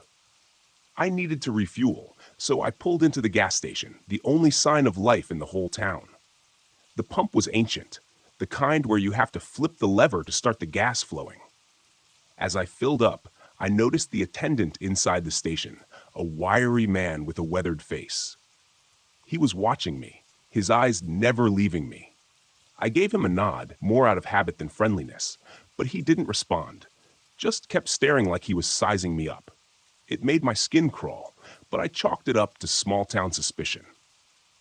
Strangers don't exactly roll through Pine Ridge every day. I paid for the gas and got back in the truck, eager to put some miles between me and that town. As I pulled out, I noticed an old beat-up pickup truck parked on the side of the road. I hadn't seen it when I pulled in, but then again, I wasn't paying much attention. The thing looked like it hadn't run in years, rust eating away at the body and the tires flat against the pavement. An hour later, the road was deserted, just a ribbon of black cutting through the wilderness. That's when I saw the headlights in my mirror. At first, it was just a faint glow, but they got closer. Fast. Too fast. My heart picked up, and I checked my speed. Maybe I was going too slow, but no, I was doing the limit. The lights got brighter, and I could make out the outline of the vehicle behind me. It was that old pickup from Pine Ridge, the same rusted hulk that looked like it shouldn't even be on the road. I kept my eyes on the mirror, expecting the truck to pass me by, but it didn't. Instead, it rode my tail, the headlights nearly blinding me. I tapped the brakes, a warning, but the pickup didn't back off. If anything, it got closer. Something wasn't right. I sped up, trying to put some distance between us, but the pickup matched my speed, staying just a few feet behind me. The road ahead was nothing but darkness, and my mind raced with possibilities, none of them good. I reached under the seat, feeling for the cold metal of the gun. My hand gripped the handle, but I didn't pull it out, not yet. There was a turn up ahead, a sharp one. I could lose him there, maybe. I flicked on my blinker, even though there was no one else around to see it, and took the turn hard. For a moment, I thought I'd lost him. The road curved through a dense patch of trees, and I couldn't see the headlights anymore. But then they reappeared, brighter than before, as the pickup tore around the bend, nearly clipping the back of my rig. Panic set in, and I floored it, the engine roaring as I pushed the truck faster than I'd ever dared before. The pickup stayed with me, relentless. I couldn't shake him. And then, like something out of a nightmare, he started ramming me. The first hit jolted me so hard I almost lost control. My trailer fishtailed, the weight of the lumber threatening to tip the whole rig over. I gripped the wheel tighter, fighting to keep us on the road. Another hit, harder this time, and I knew I had to do something, or he'd run me off the road completely. I glanced at the gun still under the seat, but the thought of using it while driving terrified me. Instead, I scanned the road ahead, looking for anything that might help. Up ahead, I saw a narrow dirt road branching off to the right. It wasn't on my map, and I had no idea where it led, but it was my only option. I cut the wheel hard, veering off the main road onto the dirt path. The rig shuddered as the tires hit the rough ground, and I prayed the trailer wouldn't flip. The pickup followed right on my tail, its headlights bouncing in the darkness. The road was narrow, barely wide enough for my truck, and lined with thick trees on either side. I could hear the pickup's engine roaring behind me, getting closer and closer. My mind raced with desperate ideas, none of them good. I could try to lose him in the trees, but one wrong move, and I'd be wrapped around a trunk. And then, out of nowhere, the road ended. I slammed on the brakes, the tires skidding in the dirt, and the rig came to a stop just inches from a steep drop-off. The pickup didn't stop. It rammed into the back of my trailer with a sickening crunch, and I heard metal tearing as the trailer swayed dangerously over the edge. The impact threw me forward, and I fought to stay in control. I could feel the weight of the lumber shifting, the whole rig threatening to go over. I had seconds, maybe less. I didn't think. I yanked the gun out from under the seat, kicked open the door, and jumped out. I hit the ground hard, rolling to avoid the drop-off. The pickup's engine was still running, the headlights casting an eerie glow over the scene. I scrambled to my feet, the gun in my hand, and turned to face the pickup. The driver's door opened, and a man stepped out. He was tall, broad-shouldered, and covered in grease and grime, his clothes tattered, hanging off him like they'd been through hell. He didn't say a word, just started walking toward me, his steps slow and deliberate. I leveled the gun at him, my hands shaking. "Stay back!" I shouted, but he kept coming. Closer now, I could see his face. It was twisted, scarred, like he'd been in 100 fights and lost every one of them. His eyes were cold, empty, like there was nothing human left inside him. He didn't stop. I pulled the trigger. The gunshot echoed through the trees, and the man staggered but didn't go down. He looked at me, more surprised than hurt, and then kept coming. I fired again, and this time he dropped to one knee, blood seeping through his shirt. But he wasn't dead. He reached into his pocket, pulling out a knife, and lunged at me. I fired a third time, hitting him square in the chest. He crumpled to the ground, finally still. I stood there, gasping for breath, the gun still in my hand. The night was silent now, the only sound my own ragged breathing. I walked over to the pickup, looking for any sign of why he'd chased me, but there was nothing.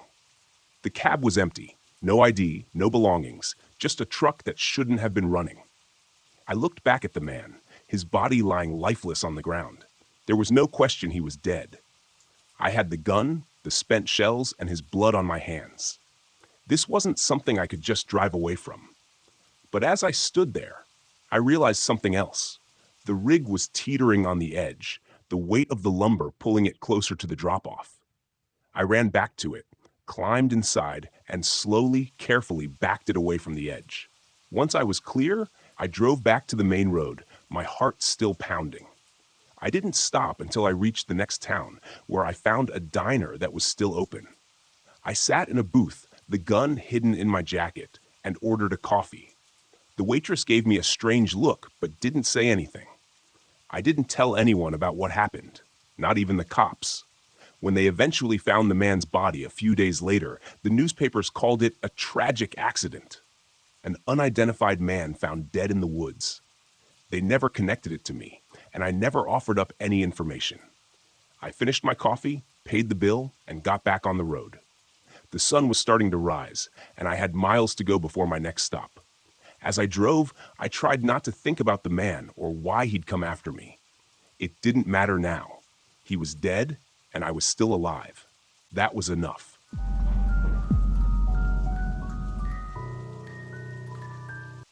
I thought this trip would fix everything. I thought that a week out in the woods, just me and Tyler, would somehow repair the damage from the past year. The divorce hit him harder than it hit me, and that's saying something. I thought maybe, out here in the quiet, away from the distractions of phones and the city, we could connect again. You know, like fathers and sons are supposed to. But from the moment we hit the road, I knew it wasn't going to be easy. Tyler barely looked up from his phone the entire drive, earbuds in, scrolling mindlessly. He didn't care about the scenery, didn't care that we were headed to Deadwood Creek, a place I used to go with my own dad when I was his age. It's funny how history repeats itself. My father and I never really saw eye to eye either. He'd brought me out here, hoping to teach me how to be a man, how to survive in the wilderness, and now here I was, doing the same with Tyler, hoping the Black Hills would heal something in both of us.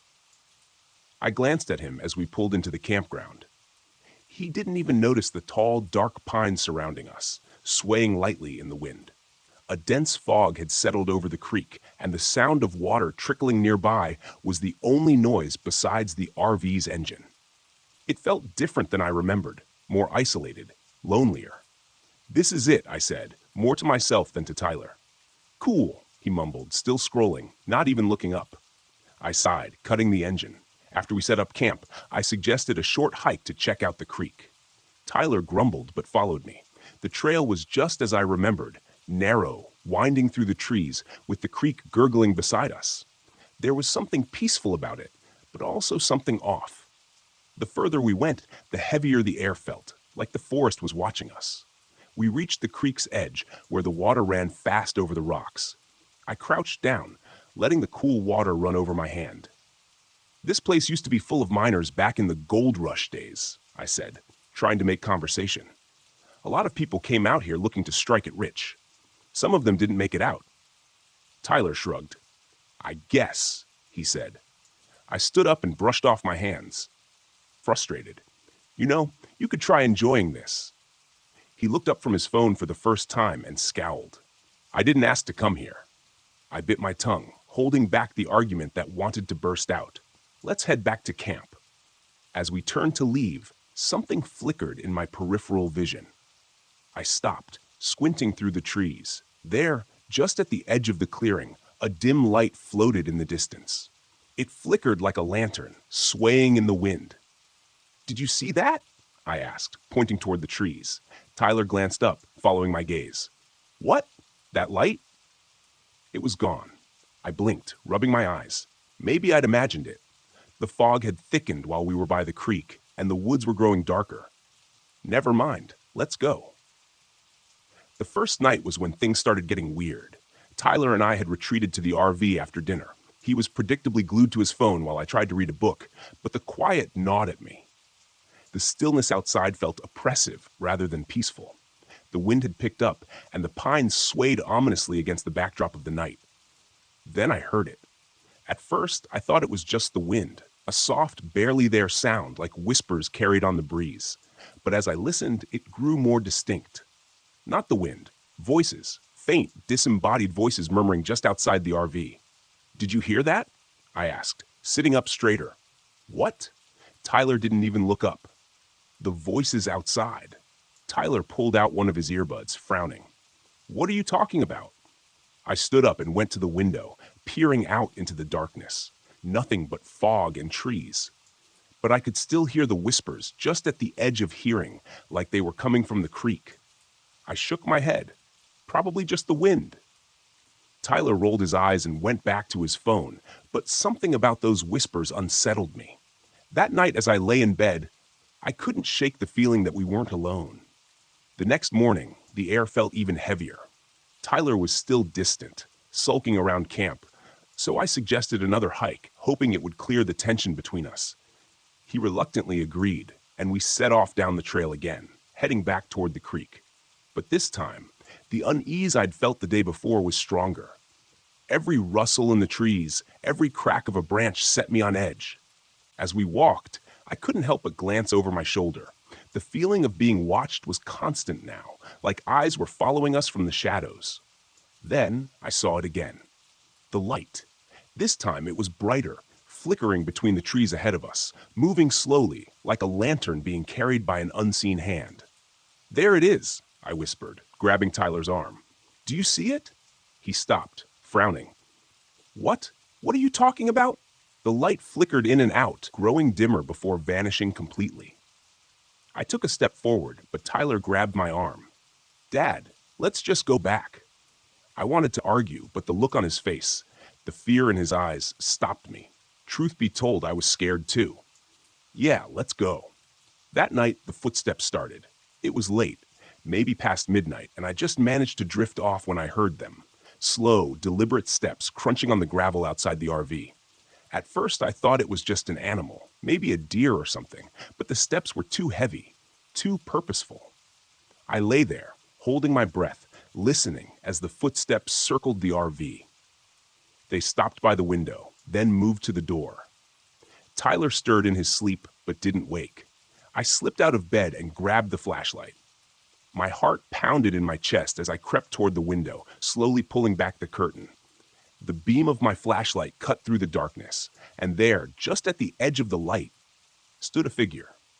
It was tall, dressed in ragged, old-fashioned clothes, like something out of the Gold Rush era.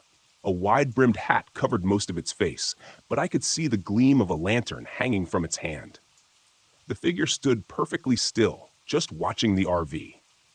I stumbled back, heart racing. I didn't know what to do. My mind raced, searching for a rational explanation, but I couldn't find one. Then, just as suddenly as it had appeared, the figure turned and vanished into the fog, the light of its lantern disappearing with it. The next day, Tyler was pale and jittery, his usual teenage indifference replaced with genuine fear. He hadn't seen the figure, but he'd heard the footsteps, and the look in his eyes told me he knew something was wrong. "We need to leave," he said, his voice trembling. "I know," I replied. "I'll start the RV. We'll head out." But when I turned the key in the ignition, nothing happened. The engine sputtered, then went silent. I tried again and again, but the RV wouldn't start. "We're stuck here," I muttered, feeling the weight of dread settle over me. That night, the footsteps returned. This time, they were louder, more insistent. The figure was back, pacing around the RV, dragging something behind it. I could hear the heavy scrape of metal on gravel, like chains being dragged along the ground. "Dad, what is that?" Tyler whispered, his face pale with fear. I didn't have an answer. I grabbed the flashlight and stepped toward the door. "Stay inside," I told him. "No, don't go out there," he begged, grabbing my arm. But I couldn't just sit there, listening to the thing outside. I had to confront it. I opened the door and stepped out into the cold night. The figure was there, standing by the creek, its lantern casting an eerie glow over the water. It didn't move as I approached, just watched me with shadowed eyes. "What do you want?" I shouted, though my voice trembled. "What are you?" The figure didn't respond. Instead, it slowly lifted its arm, pointing to the ground near the water's edge. There, half buried in the mud, was an old rusted gold pan. I didn't understand at first, but then it hit me, the legend, the miner's ghost protecting his lost fortune. I knelt down, my hands trembling, and lifted the pan from the mud. As soon as I touched it, the figure vanished. The footsteps stopped. The whispers and the wind fell silent. The air was lighter. The oppressive weight lifted. I stood there for a long time, holding the gold pan, my mind racing. Then, without looking back, I turned and went back to the RV. The next morning, the RV started without a hitch. We left Deadwood Creek behind, and neither of us spoke about what happened. But as we drove away, I couldn't help but glance in the rearview mirror, half expecting to see the figure watching us from the trees. I didn't, but I knew, deep down, that something had happened out there. Something I couldn't explain, something I would never forget. And maybe, just maybe, Tyler and I would be okay.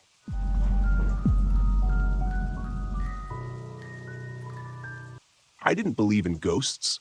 UFOs, or anything supernatural. I spent most of my career chasing down so-called paranormal phenomena and explaining them with cold, hard facts. That was my job, turning superstition into science, myths into measurable data. The Brown Mountain Lights? They were just another mystery waiting for a rational explanation. That's what I told myself as I drove my RV up the winding roads of Pisgah National Forest. The thick trees closed in on either side. The air was crisp and autumn leaves scattered across the path. There was a quiet stillness that made the world feel far away. I should have felt calm, excited even, but as the sun began to sink behind the distant ridges, leaving the forest bathed in shadow, I felt something else. Tension. Shaking it off, I parked the RV at the remote campsite I'd scouted. This was supposed to be a solo trip, a few days to get up close and personal with the Brown Mountain Lights, interview locals, take readings, and prove once and for all that the lights were nothing more than atmospheric conditions or optical illusions.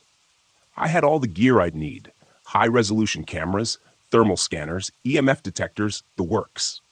I wasn't expecting to find anything supernatural, just an anomaly. And anomalies had explanations. But the moment I stepped out of the RV, a chill ran through me. The trees rustled softly, as if whispering some secret I wasn't meant to hear. Focus, I muttered to myself, dragging my gear out and setting up the cameras, angling them toward Brown Mountain Ridge. I had a perfect view of the ridge from my campsite, miles away but clear in the distance. That's where the lights were supposed to appear. By the time I was fully settled in, I was sitting outside the RV, bundled in a jacket, sipping coffee and staring out into the dark, waiting. The forest was eerily silent. No birds, no wind, nothing. Just stillness. Then, around midnight, I saw them. At first, they were faint, flickering, small orbs of light hovering just above the ridge. I squinted, adjusting the focus on my binoculars. There they were, three lights bobbing in the air like they were floating on an invisible current. I grabbed my camera, flipping the switch to start recording, but nothing happened. The lens stayed black, the screen dead. What the hell? I muttered, fiddling with the buttons. Fully charged and brand new, the camera shouldn't have malfunctioned. I checked the battery, clicked it back into place, and tried again.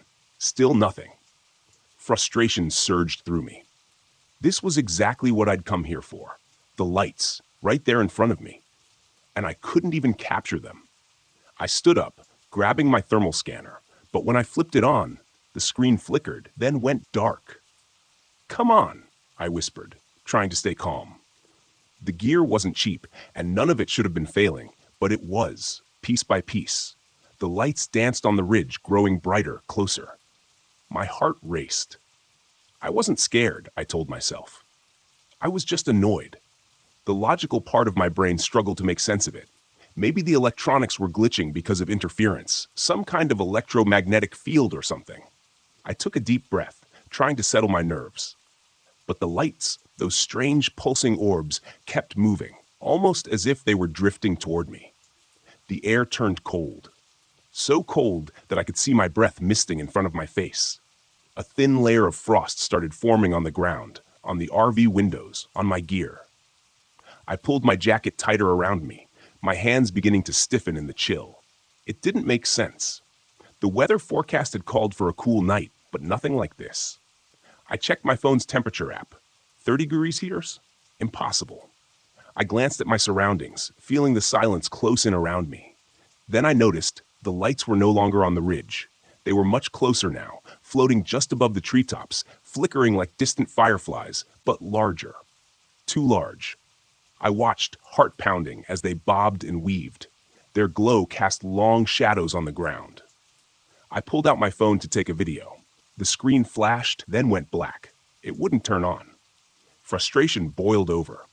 I slammed the phone down on the camping table. It bounced. I stood there, fists clenched, trying to keep my cool. This was why people got sucked into believing nonsense, because technology failed at the worst possible moment. The lights weren't supernatural. There had to be an explanation. Maybe the cold was messing with the equipment or some kind of atmospheric distortion. But then I saw the handprints. Small, faint handprints etched in frost on the RV window. They hadn't been there before. I knew that. I stared at them, my breath catching in my throat. They looked like the handprints of a child, no more than a few inches across, and they were slowly, gradually melting away in the cold. A prickling sensation crawled up the back of my neck. I turned to look at the lights, now hovering at the edge of the forest, close enough that I could make out their eerie bluish glow. They flickered in the trees, moving in slow, lazy circles as if they were watching me, waiting for me. The rational part of my mind screamed that it was impossible. There was no way the lights could have traveled that fast. No way they could be this close. I'd seen videos, read reports. They were always distant, spectral, unreachable. But now they felt personal, as if they were beckoning me. I swallowed, my throat tight. Without thinking, I took a step forward. The cold deepened, pressing in on me from all sides. The frost crept up the sides of the RV, spreading like delicate veins. The temperature continued to drop. My breath came out in ragged gasps, and my vision blurred. The lights drifted deeper into the trees, flickering and glowing, moving in a pattern that felt deliberate, like they wanted me to follow. And I did. I grabbed my flashlight, my hands trembling as I made my way toward the forest's edge. The beam of light was weak, barely cutting through the dark. I kept my eyes on the lights, feeling a strange pull in my chest, like something was urging me forward. As I entered the trees, the world grew darker. The lights danced just out of reach, always a few steps ahead of me, their glow casting an ethereal light on the twisted branches. The forest felt wrong, too quiet, too still. I checked my watch. 2 hours had passed. I hadn't even noticed. My legs ached, and I realized with a sinking feeling that I had no idea how far I'd wandered. The lights flickered again, brightening as they circled a large boulder ahead, and then they stopped, hovering there, motionless. I took a step closer, and that's when the hallucinations began. Shapes. Faint figures moving in the trees, shadows stretching unnaturally long. And there, between the branches, I saw faces. Pale, expressionless faces staring at me with hollow eyes. I blinked, and they were gone. Panic set in. I turned to leave, but the forest had shifted. The path I'd taken was no longer clear. Everything looked the same. The same trees, the same twisting branches. The lights pulsed behind me, glowing brighter as if taunting me. I ran. My breath came in short, sharp bursts. My heart raced in my chest as I stumbled through the underbrush, trying to find my way back to the campsite. The lights flickered at the corners of my vision, but I ignored them. Then I heard it. Footsteps. Light. Quick footsteps crunching through the frost behind me. I didn't dare look back. I ran faster, my flashlight flickering and dying in my hand. I broke through the tree line, gasping for air, and saw the RV ahead. A welcome sight. But the air around it was colder than ever. The frost was so thick on the windows that it looked like snow. And there, pressed against the glass, were more handprints. Dozens of them. I scrambled inside, locking the door behind me, and collapsed on the floor, panting. My entire body trembled with cold and fear. The lights were still out there. I could see them through the frosted windows, flickering in the trees, growing fainter as the night wore on. I didn't sleep. I couldn't. By dawn, they were gone. The temperature returned to normal, and the frost melted away. But I didn't feel safe. Not anymore. I packed up the RV and drove out of Pisgah National Forest, my hands still shaking on the steering wheel. I'd come here to find an explanation, to debunk the Brown Mountain lights. But what I found was something else, something I couldn't explain. And I knew deep down that the lights weren't just a phenomenon. They were something more, something ancient, something dangerous, something that had almost taken me. I don't know what they wanted, but I'll never go back to find out.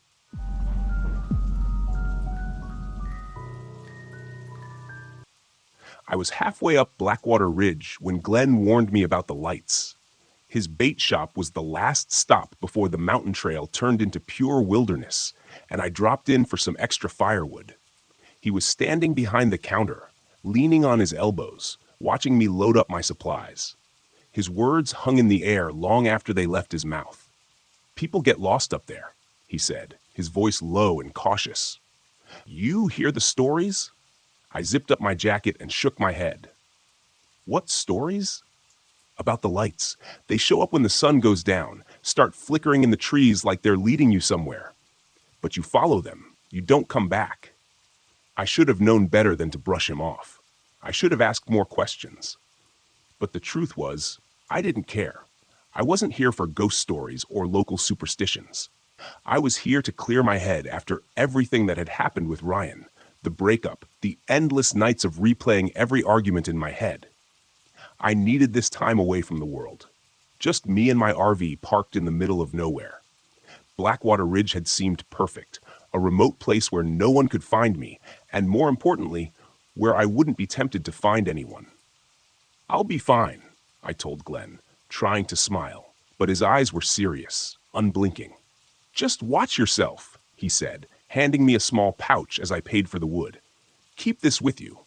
Some folks say it helps." "What is it?" "Just something my family's passed down," he said, avoiding my gaze. "Might keep the lights away." I didn't believe in that kind of thing, but I pocketed the pouch anyway, more out of politeness than anything else. Then I left the shop, got into my RV, and made my way up the winding mountain road toward Blackwater Ridge. The campsite was exactly what I'd hoped for. Deserted, overgrown, and tucked away in a grove of tall pines. The air smelled crisp and clean, and for the first time in weeks, I felt like I could breathe. The old campground looked like it hadn't been touched in years. There were a few rusted RVs half hidden in the foliage, relics of past campers who had either left them behind or forgotten about them altogether. I parked my RV at the far edge of the grove, close enough to the trees to feel enclosed, but far enough from the abandoned vehicles to avoid any weird vibes. It was perfect, a place to disconnect and forget. That first day was peaceful. I went for a hike, snapped a few photos, and by the time the sun was setting, I was sitting outside by the fire pit, listening to the crackling flames and sipping from a thermos of tea. The sky was clear, and the stars began to poke through the darkness, dotting the sky like tiny pinpricks of light. Then, out of the corner of my eye, I saw it. A small flickering light deep in the woods just past the tree line. At first, I thought it was a firefly, but it was too big. It moved slowly, gliding through the trees like it was looking for something, or someone. I sat up, narrowing my eyes to focus. The light was faint but unmistakable. It pulsed gently like a heartbeat, its glow barely reaching me through the dense pines. Then another light appeared beside it. Then another. 3 faint orbs flickering in unison, moving deeper into the forest. Glenn's warning about the lights echoed in my mind, but I shook it off. They were probably just campers in the distance, or maybe a reflection from a house far off the ridge. I wasn't about to let some old superstition spook me on my first night. I sat back, trying to relax, but the lights wouldn't leave me alone. They moved again, gliding slowly through the trees as if they were beckoning me to follow. I could almost hear a whisper in the air, like soft voices drifting on the wind. "Come closer." I stood abruptly, shaking my head. "No," I muttered to myself. "You're not doing this. You came here to get away, not chase after stupid lights in the woods." But the longer I stood there, the harder it was to ignore them. They were so gentle, so inviting. It felt like they were calling me, pulling at some part of me that I couldn't explain. My feet shifted forward, inching toward the forest edge. "Come." I blinked, snapping out of it. What was I doing? I wasn't about to follow some strange lights into the woods. Glenn had warned me, hadn't he? I couldn't let myself get sucked into this nonsense. I backed away from the trees, heart pounding, and went back into my RV, slamming the door behind me. The lights flickered one last time outside the window before they disappeared, swallowed by the darkness. The next day, I couldn't shake the feeling that I was being watched. I spent the morning hiking, trying to focus on anything but what had happened the night before. But the woods felt different now, quieter.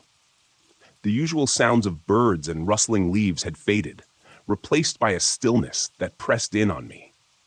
Every time I looked over my shoulder, I thought I saw movement, a shadow darting between the trees or the faintest flicker of light just out of sight. I told myself it was paranoia, that I was letting Glenn's warning get under my skin. But deep down, I knew something wasn't right. By the time evening came, the anxiety had settled into my bones. I lit another fire and sat outside, staring into the flames, trying to calm myself. But as soon as the sun dipped below the horizon, the lights came back. This time, they were closer. I watched, frozen, as they flickered between the trees, more of them now. 5, maybe 6, all moving in the same slow, rhythmic pattern.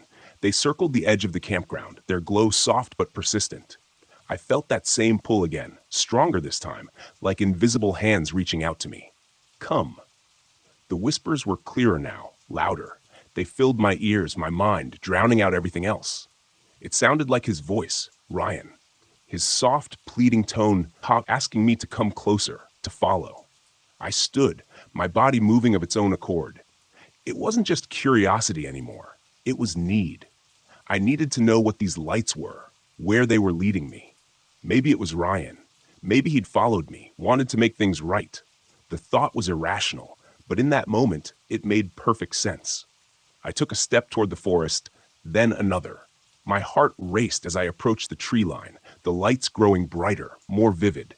But as I crossed into the shadows, something shifted in the air. The forest felt wrong, twisted, like the trees were closing in around me. The lights flickered erratically, their gentle glow turning sharp, jagged. I froze. The whispers turned darker, harsher. Come now. No, this wasn't right. This wasn't Ryan. This was something else, something wrong.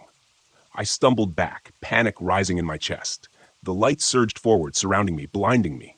In desperation, I grabbed the pouch Glenn had given me, clutching it tightly. The lights flickered wildly, then dimmed. I backed away as the whispers receded, and the lights finally disappeared, leaving me alone in the dark woods, shaking.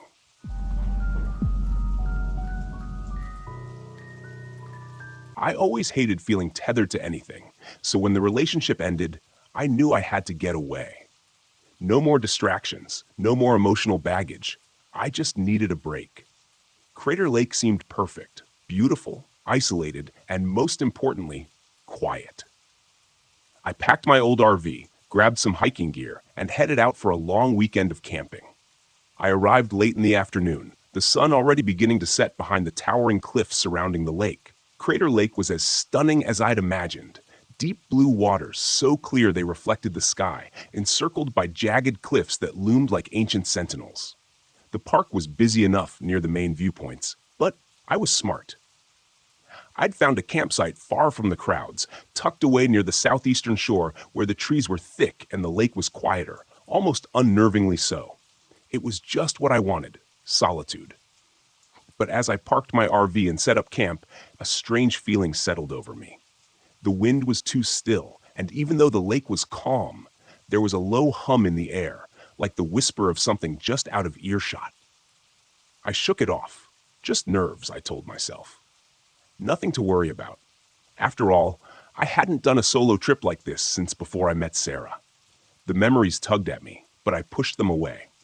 I spent the first evening by the fire, watching the stars come out as the lake turned to ink. Crater Lake was famous for its clarity, its mirror-like surface reflecting everything above it perfectly. But tonight, the water looked different, darker, maybe even opaque. I stared out across the lake, trying to ignore the strange tightness in my chest when I heard it. A faint sound carried on the wind, laughter, childlike, distant, but unmistakable. I sat up, listening harder. The night was still, but there it was again, faint but clear. I scanned the shoreline, looking for anyone else camping nearby. Nothing but fog creeping over the water and the flickering shadows of my fire. Probably kids playing somewhere across the lake. I muttered to myself, though I didn't believe it. I was too far out. The ranger had said as much when I checked in. This spot was about as secluded as you could get. Besides, the laughter didn't sound right. It was high-pitched, but it echoed strangely, like it was bouncing off the cliffs and the water at the same time. Shaking my head, I stood and stoked the fire, trying to lose myself in the warmth. The sound died away after a few minutes, and eventually I convinced myself it was nothing.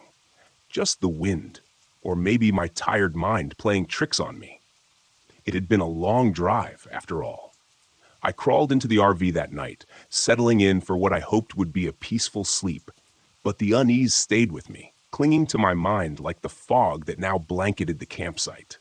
I dreamt of the lake, shapes moving beneath the surface, dark and indistinct, like hands reaching up from the depths. The next day was better. I hiked along the rim of the lake, took in the views, and even managed to shake off some of the weird vibes from the night before. The sunlight was bright and reassuring, cutting through the mist, and the water looked clearer now, less murky. I convinced myself I'd just been tired. That's all it had been. By afternoon, I decided to take the kayak out. The water was calm, almost unnaturally so. The kayak sliced through the surface effortlessly, and for a while, I let myself enjoy it. The silence of the lake was peaceful, broken only by the soft splash of my paddle. Then the ripples started.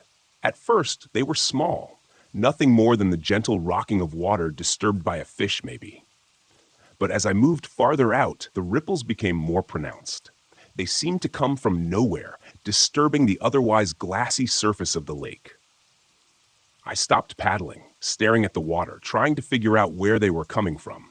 There was nothing. No fish, no breeze, no sign of anything that could cause the water to move like that. But the ripples were there, spreading out from somewhere beneath the kayak. That's when I saw it, a dark shape, maybe 15 feet below, moving slowly. It was too large to be a fish and too humanoid to be anything I could easily explain. It floated there for a moment before drifting deeper, vanishing into the darkness. I blinked, gripping my paddle tighter. My heart raced, but I forced myself to breathe. Maybe it was a log, I reasoned, or some weird optical illusion. I was looking through layers of water, after all, and who knew how light refracted down there? But deep down, I didn't believe it. I paddled back to shore faster than I cared to admit, my eyes glued to the water the whole time, watching for any more signs of movement. By the time I made it back to my campsite, the sun was starting to dip, and the fog was rolling in again, thicker this time. The wind picked up just enough to rustle the trees, and with it came that faint sound again, laughter. This time, I couldn't ignore it. I stood at the edge of the lake, staring out into the mist, trying to pinpoint where the sound was coming from. It was definitely children's voices now, several of them, giggling and splashing. But as I scanned the shoreline, the hairs on the back of my neck prickled. There was no one there. No boats, no campers. Just the fog hanging low over the water like a shroud.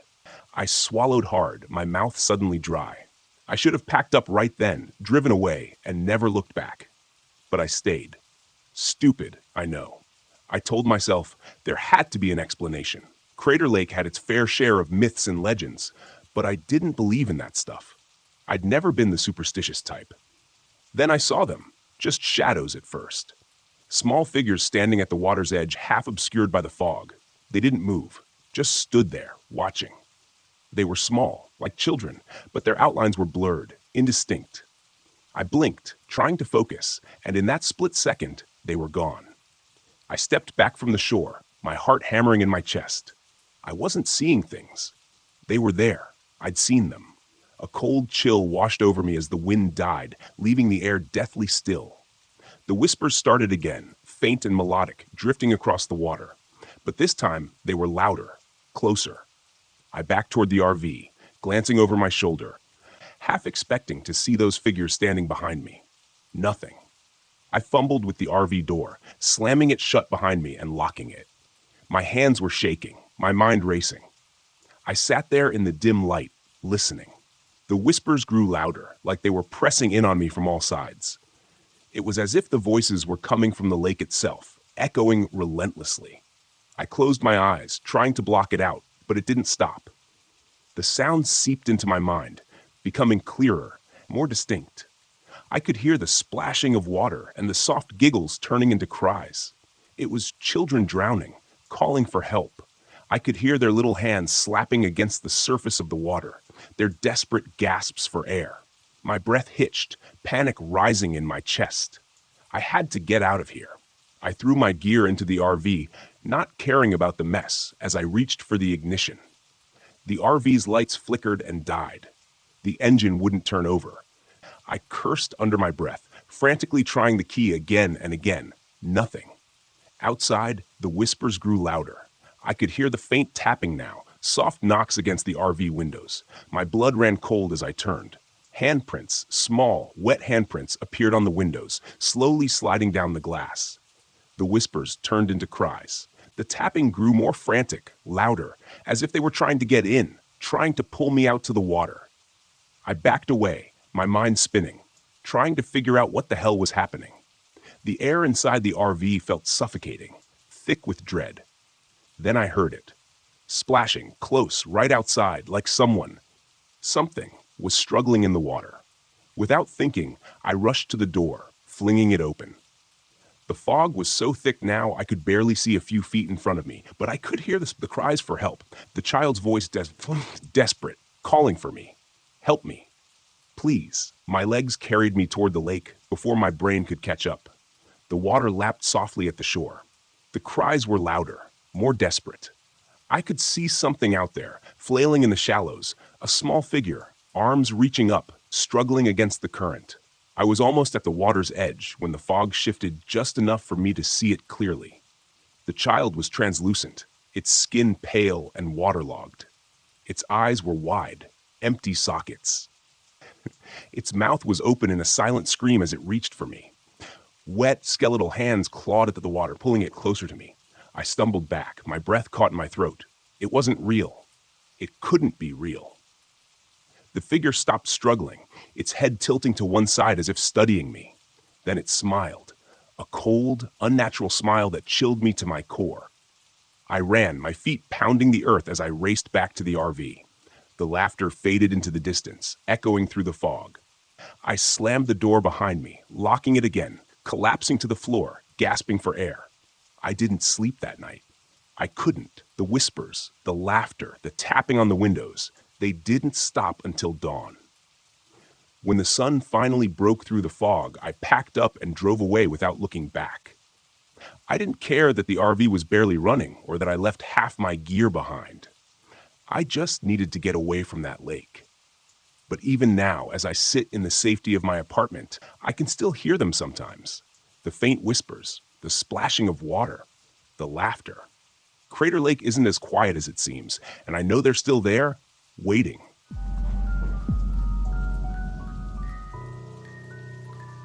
I had been staring at the sinkhole for hours. The edges of the earth had crumbled away into a perfect jagged circle, leaving nothing but a gaping void beneath me. It was unnervingly symmetrical, as though the ground hadn't collapsed on its own, but had been carved out by something or someone. I crouched at the edge, carefully adjusting my geological scanner, but the equipment was giving me nothing but static. The readings were all over the place. This doesn't make sense, I muttered, tapping the scanner in frustration. I hadn't come all the way to Hollow Creek for faulty data. I took a deep breath and scanned the horizon. The thick pines loomed like sentinels around the campground, their pale light of late afternoon casting long shadows across the landscape. My RV sat parked a short distance away, looking small and vulnerable against the vast wilderness of Chugach National Forest. It was a beautiful place, no doubt. Quiet, remote, exactly what I needed to clear my head. But the silence had a weight to it, an unnatural stillness that gnawed at the edges of my mind. I was here on a solo trip, tasked with investigating the sudden appearance of several sinkholes that had been forming in the area. Geological instability was the theory, but something about the way these holes formed had raised red flags from the moment I arrived. The patterns were too precise, too deliberate. My phone buzzed, breaking the silence. It was Ethan, the local park ranger, and the closest thing to human contact I'd had in days. His voice crackled through the static as I picked up. "Hey, Megan, how's it going out there?" "Not great," I admitted. "The equipment's glitching again, and these sinkholes, I don't know. They feel weird. Not like anything I've seen before." Ethan chuckled, but there was an edge to it. "Hollow Creek's always been strange. You wouldn't be the first to think something's off here." "What do you mean?" I asked, standing up and dusting off my jeans. "You ever hear the stories about this place? Locals believe the sinkholes are more than just geological shifts. They think there's something ancient beneath the earth. The indigenous people used to call it the land that breathes. They thought the earth here was alive, that it could swallow you whole if you weren't careful. I rolled my eyes, though the words stirred an uneasy feeling deep in my gut. Sounds like folklore to me. Maybe, Ethan said, his tone serious now. But I'd be careful if I were you. These woods have a way of playing tricks on you. And the sinkholes, well, they've taken people before. People who didn't listen to the warnings. I didn't respond right away, staring down into the abyss of the sinkhole in front of me. I'd studied rocks and underground formations for most of my career, but nothing had prepared me for the unnerving stillness of this place. Thanks for the heads up, I said, trying to keep my voice light. But I'm here to study geology, not ghosts. Ethan sighed. Just don't go too deep, okay? Call if you need anything. I hung up and pocketed the phone, but the conversation lingered in my mind. The land that breathes. Superstition, I told myself. Just old stories. I turned back to the sinkhole. Something inside me itched to see what was beneath the surface, to understand what was causing the ground to shift in such a strange, unnatural way. The patterns in the rocks I had been studying weren't like any natural formation I'd seen before. There were spirals, perfectly etched into the stone, as though by design, not by nature. The deeper I looked, the more I felt like I was standing on the edge of something I wasn't meant to find. That night, the first signs of trouble came in the form of noise, a low, deep rumbling that vibrated through the ground like the hum of a giant unseen machine. It started just as I was finishing dinner, sitting by the campfire. The sounds blended into the whispering wind at first, but then it grew louder, more distinct, like a deep pulse coming from below. I stood, flashlight in hand, scanning the trees. The stars were barely visible, shrouded in the thick clouds that seemed to roll in out of nowhere. The fire flickered, casting eerie shadows on the trees. For a moment, I thought I heard footsteps, something moving in the dark. "Ethan?" I called, my voice small against the vast silence. Nothing. I walked toward the sinkhole, my stomach knotting with every step. The rumbling grew louder, and as I reached the edge, I felt it, vibrations under my feet. The ground beneath me was shifting, alive. I shone my flashlight down into the hole, but the beam disappeared into the blackness, swallowed by the depths. I knelt, running my hand along the edge. The earth was soft, loose, as though it had only recently begun to settle after something had disturbed it. Suddenly, the ground beneath me gave way. I scrambled backward, heart racing, just as a section of the earth collapsed, sending a cascade of dirt and rocks into the sinkhole. I fell onto my back, gasping for air, watching as the hole grew wider, deeper, like a hungry mouth devouring the ground. Adrenaline pumped through me as I backed away, my mind racing. I needed to get out of here. This wasn't normal. This wasn't just a geological phenomenon. Something was moving beneath the surface. Something massive.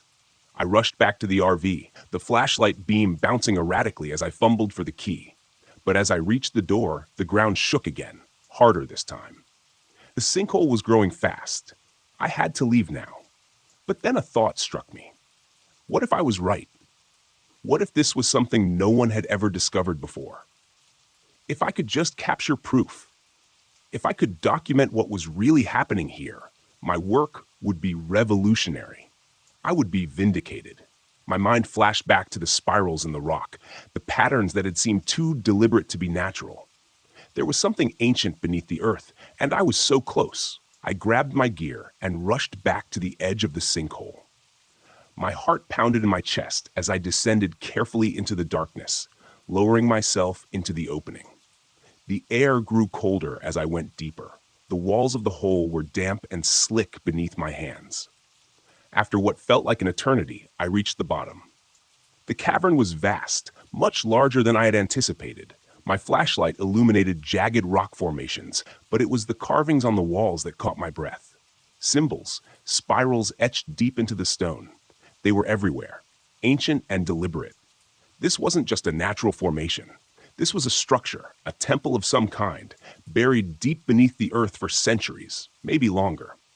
I pulled out my camera, hands trembling, and began to record. But as I did, a low, resonating sound filled the cavern, a rhythmic pulse like the beating of a massive heart. I froze, my breath catching in my throat. The walls seemed to vibrate with the sound, the ground shifting beneath my feet. And then, from the shadows, I heard it. Footsteps. Heavy, deliberate, coming from the deeper recesses of the cavern. Something was moving toward me. Something massive. My flashlight flickered, casting erratic beams of light across the stone walls. I backed away slowly, my heart hammering in my chest. Whatever was in the darkness, it was getting closer. I could feel its presence, a weight in the air, a primal force that made my skin crawl. The footsteps stopped, and then a deep, guttural growl echoed through the cavern. I ran. I didn't look back. The ground trembled beneath me as I scrambled up the wall of the sinkhole, my hands slipping on the loose earth. The growling grew louder, closer, until I could feel hot breath on the back of my neck. I burst out of the sinkhole, gasping for air, and ran toward the RV. The ground shook violently, and as I reached the door, I glanced back. The sinkhole was collapsing in on itself, the earth swallowing it whole. But for a split second, I saw something massive, serpentine, rising from the depths before it disappeared into the darkness. I didn't wait. I threw open the door, started the engine, and sped away, leaving Hollow Creek behind me. By the time I reached the main road, my heart had finally begun to slow. I was alive. I had made it, but the images of that cavern, those symbols, haunted my mind. I had uncovered something ancient, something that wasn't meant to be found. As I drove away, I couldn't shake the feeling that I had disturbed something that should have stayed buried, something that was still there, waiting beneath the earth. And I knew one thing for certain, I wouldn't be going back.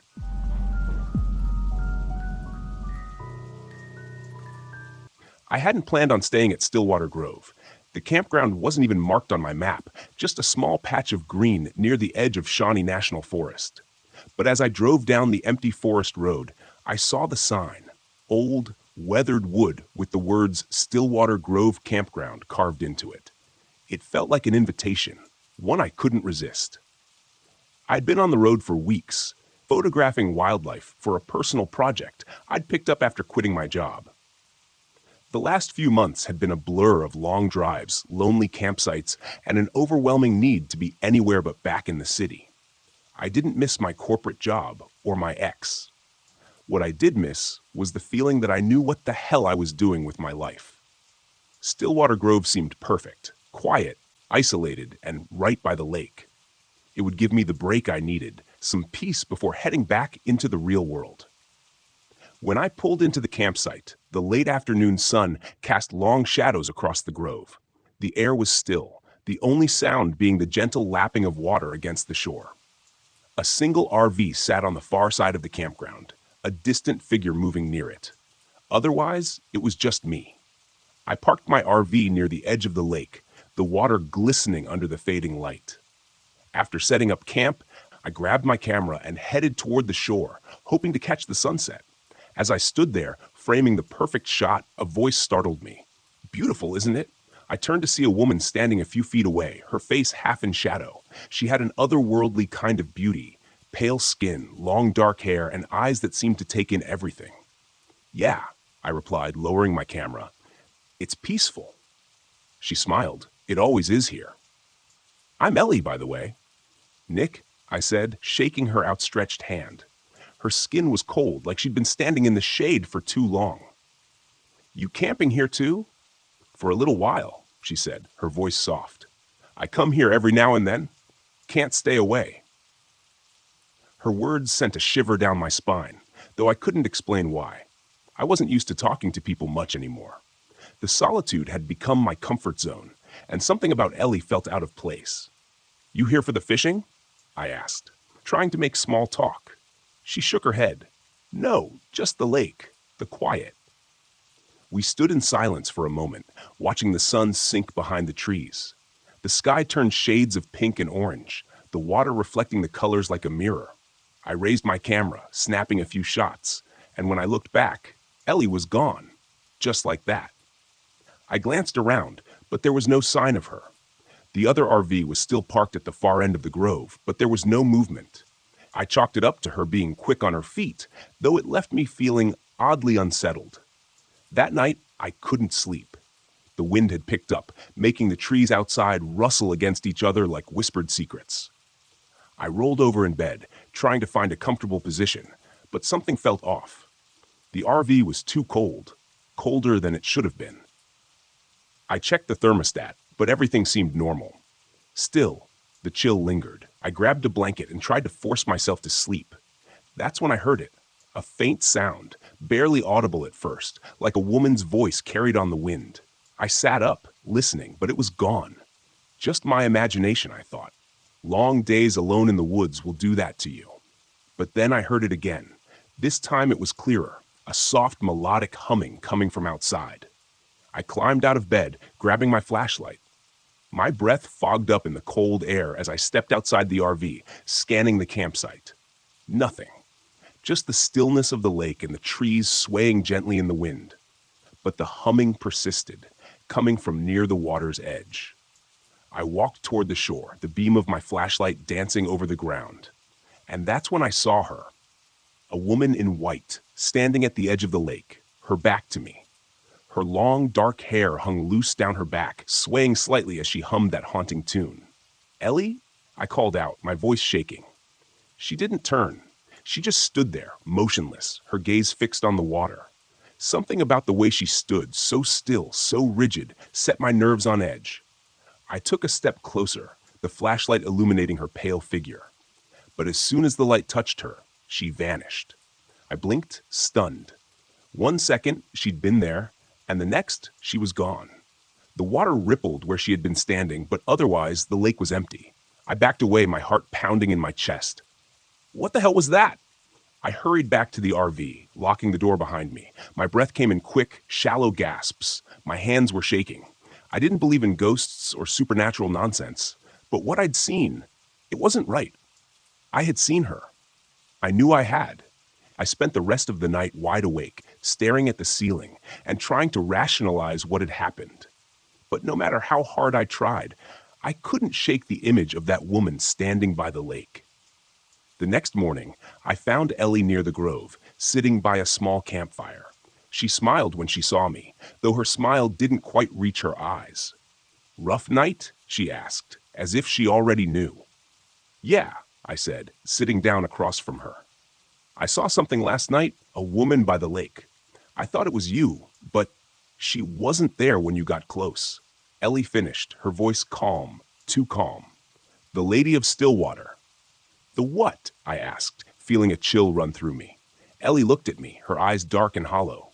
"She's been here for a long time, longer than the campground, longer than the trees. She drowned in the lake, or so the story goes. Some say she was waiting for someone. Her lover, I think, but he never showed." I stared at her, my stomach twisting. "You're telling me she's a ghost?" Ellie shrugged. "Call it what you want, but she's real. And now that you've seen her, she won't let you go." I laughed, though it came out shaky. "That's insane." "Is it?" Ellie asked, her gaze locking onto mine. "You saw her. You know she's real." I opened my mouth to argue, but the words died in my throat. I had seen her, and it hadn't been a trick of the light or my imagination. Something had been there, something that shouldn't have been. "What does she want?" I asked quietly. Ellie's eyes flicked toward the lake. "She wants what she's always wanted, to take someone with her into the water." That night, the sound started again. At first, it was the soft humming drifting through the night air, then the splashing, gentle, rhythmic, like someone wading through the water. I lay in bed, my heart racing, my body tense. I didn't want to go outside. I didn't want to see her again. But the pull was stronger this time. A strange compulsion tugged at me, drawing me toward the lake.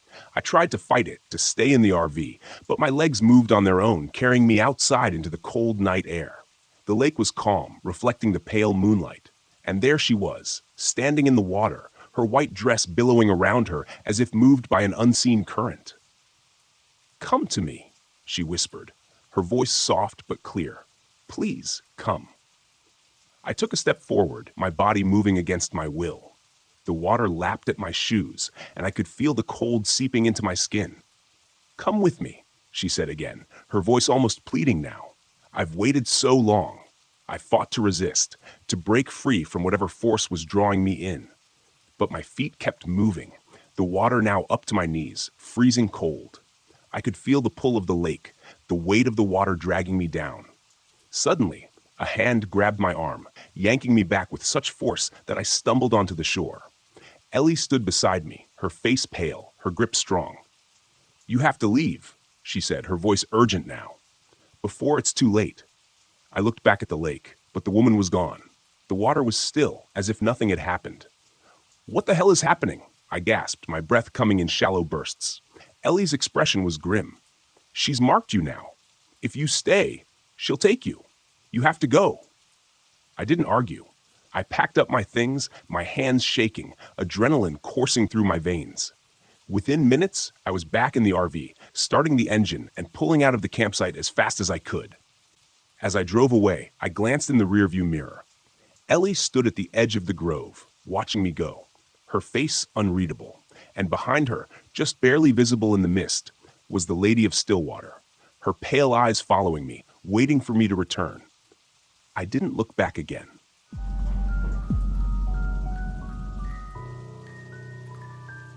The Great Smoky Mountains had always been a dream destination, a place of beauty, solitude, and isolation where I could lose myself in the woods and maybe find myself again. After the breakup with Eric, I needed an escape, something to remind me that I was capable, that I could handle life on my own. Mark, of course, wouldn't let me do it alone. My brother insisted on coming along, and with him came Na, his bubbly girlfriend, and Lucas, a friend of his who seemed more interested in me than the mountains. The whole trip was supposed to be a solo adventure, but I caved. I figured I could handle them for a weekend. We set out early on Friday, and the trailhead was already buzzing with tourists, their laughter filling the crisp morning air. Mark led the way, checking his map obsessively while lugging around half a camping store's worth of gear. He liked to over-prepare for everything. Na, naturally cheerful, hummed some pop song as she skipped along behind him. Lucas stuck close to me, his jokes falling flat and his flirtations rolling off me like water on rock. I was there for the hike. The Smokies were breathtaking. The way the mist clung to the rolling hills, the distant sound of water rushing through the trees, the deep green of the pines and ferns that hugged the path. If I could just let myself melt into that wilderness, I thought, I might forget the reason I came here in the first place. But that sense of peace didn't last long. By the time we reached the more remote trail where we planned to camp, the crowds had thinned out. It was just us, and I was grateful for the quiet, at least at first. But as the sun began to dip behind the mountains, a strange heaviness settled over the forest. The cheerful calls of birds disappeared, replaced by an eerie stillness. "Something feels off," I said, mostly to myself. "You're just not used to the quiet," Lucas replied, a grin plastered on his face. "This is the best part. Just us and the wild." I nodded, but couldn't shake the sensation. As we set up camp, Mark was his usual methodical self, making sure the tents were positioned perfectly and ensuring the fire pit was well constructed. Meanwhile, Lucas's tent wouldn't stay upright. The poles sagged despite his best efforts. Na laughed at his struggle, but I could sense the rising frustration. "You didn't exactly bring a 5-star hotel, huh?" she teased. I didn't blame her for laughing. Lucas's tent was a joke, but when the wind picked up later that night, it was less funny. The flimsy thing shook and collapsed in on him. Halfway through dinner, Mark offered to help him fix it, but Lucas waved him off. "I'll manage," he muttered, clearly embarrassed. I felt a twinge of guilt, but the night was closing in fast, and we all needed rest. We sat around the fire, the woods around us thick with shadows. The Smokies, which had seemed so beautiful just hours earlier, now felt ominous. We were miles from the nearest ranger station, out of cell service, with nothing but trees and mountains for company. And then, just as we were beginning to relax, we heard it, a distant scream. It was high-pitched, echoing through the valley. It wasn't human, but it wasn't quite animal either. The sound made my skin crawl. "Cougar," Mark said, but he didn't sound convinced. "Yeah, right," Lucas scoffed, throwing another log on the fire. "That's the Wampus cat. He grinned, as if he'd just cracked some hilarious joke, but no one laughed. I hadn't grown up around here, but I knew enough about Appalachian folklore to recognize the name. The Wampus Cat was the stuff of campfire stories. Half woman, half beast, cursed to stalk the woods and hunt down anyone who ventured too far from civilization. Don't joke about that, Na said, her voice wavering. People say they've seen it. Mark, ever the pragmatist, rolled his eyes. It's just a legend. Probably an owl or something. But as the night wore on, I couldn't shake the feeling that we were being watched. The fire cast long shadows, and every crack of a twig in the distance made my heart skip. I wrapped my arms around my knees, trying to focus on the warmth of the fire and Na's cheerful chatter, but the unease settled deep into my bones. When I went to bed that night, I couldn't sleep. Every rustle of leaves outside my tent sounded too close. I kept thinking about that scream and the way it had seemed to echo from all directions. Eventually, exhaustion took over, and I drifted into a restless sleep. The next day, the tension between us started to show. Mark was irritable, frustrated that we weren't sticking to his planned itinerary. Na tried to keep the mood light, but her jokes felt forced. Lucas was quieter than usual, as though the previous night's collapse of his tent had deflated his bravado. It didn't help that the wildlife we encountered seemed wrong. Deer stood unnaturally still, watching us with glassy eyes. We came across a black bear in the distance, and instead of lumbering away as they usually do, it stood on its hind legs, staring at us for far too long. I didn't mention it to the others, but I noticed that every time we passed an animal, it was facing us, not the other way around. "They're just curious," Mark said when I finally pointed it out, but I wasn't so sure. By the time we made it back to camp that evening, a low fog had settled in around the trees, shrouding everything in a thick, wet blanket. My unease from the night before returned, stronger than ever. I set my gear down near the fire pit and wandered toward the edge of camp, drawn to the stillness that felt too unnatural. As I stood there scanning the woods, something moved in the distance. At first, it was just a shadow, a blur of movement between the trees. I blinked, thinking my eyes were playing tricks on me.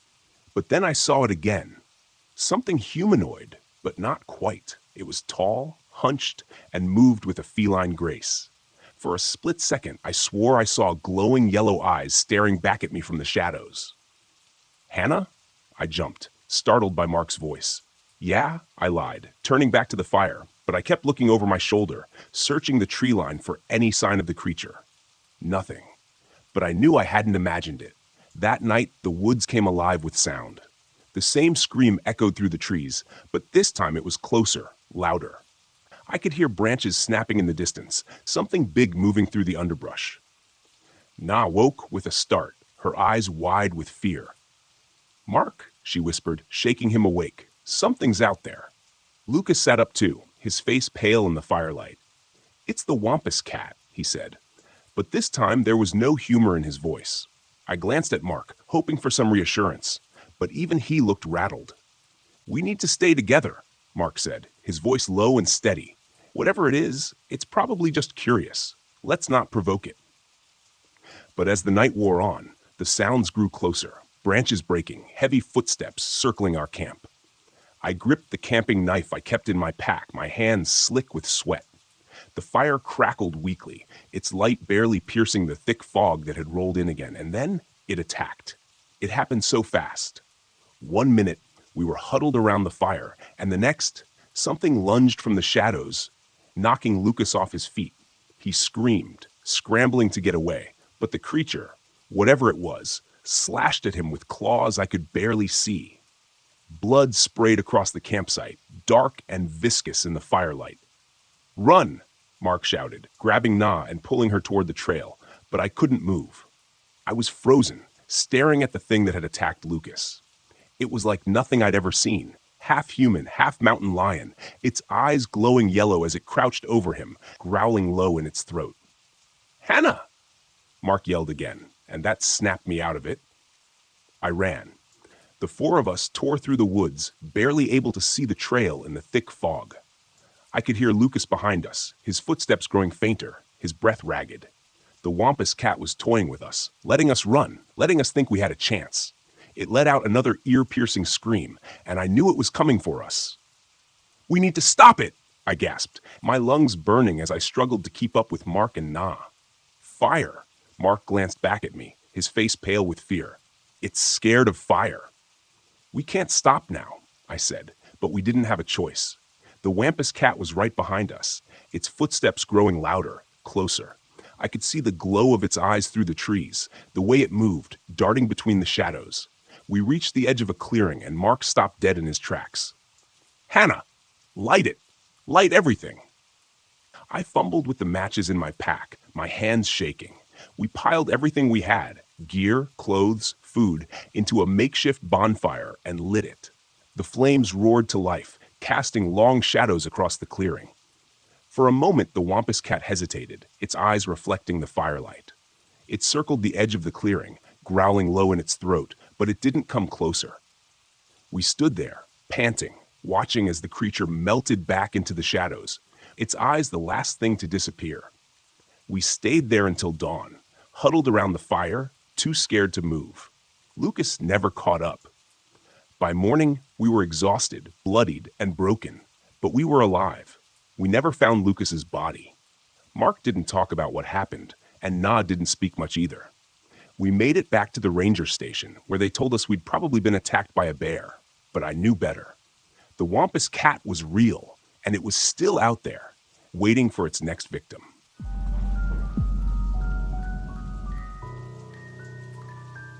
The road wound through the dense trees, snaking deeper into the heart of the low national forest. The thick canopy above allowed only sparse sunlight to filter through, casting shadows across the narrow dirt road. I gripped the steering wheel of my RV, trying to shake off the gnawing sense of unease creeping up my spine.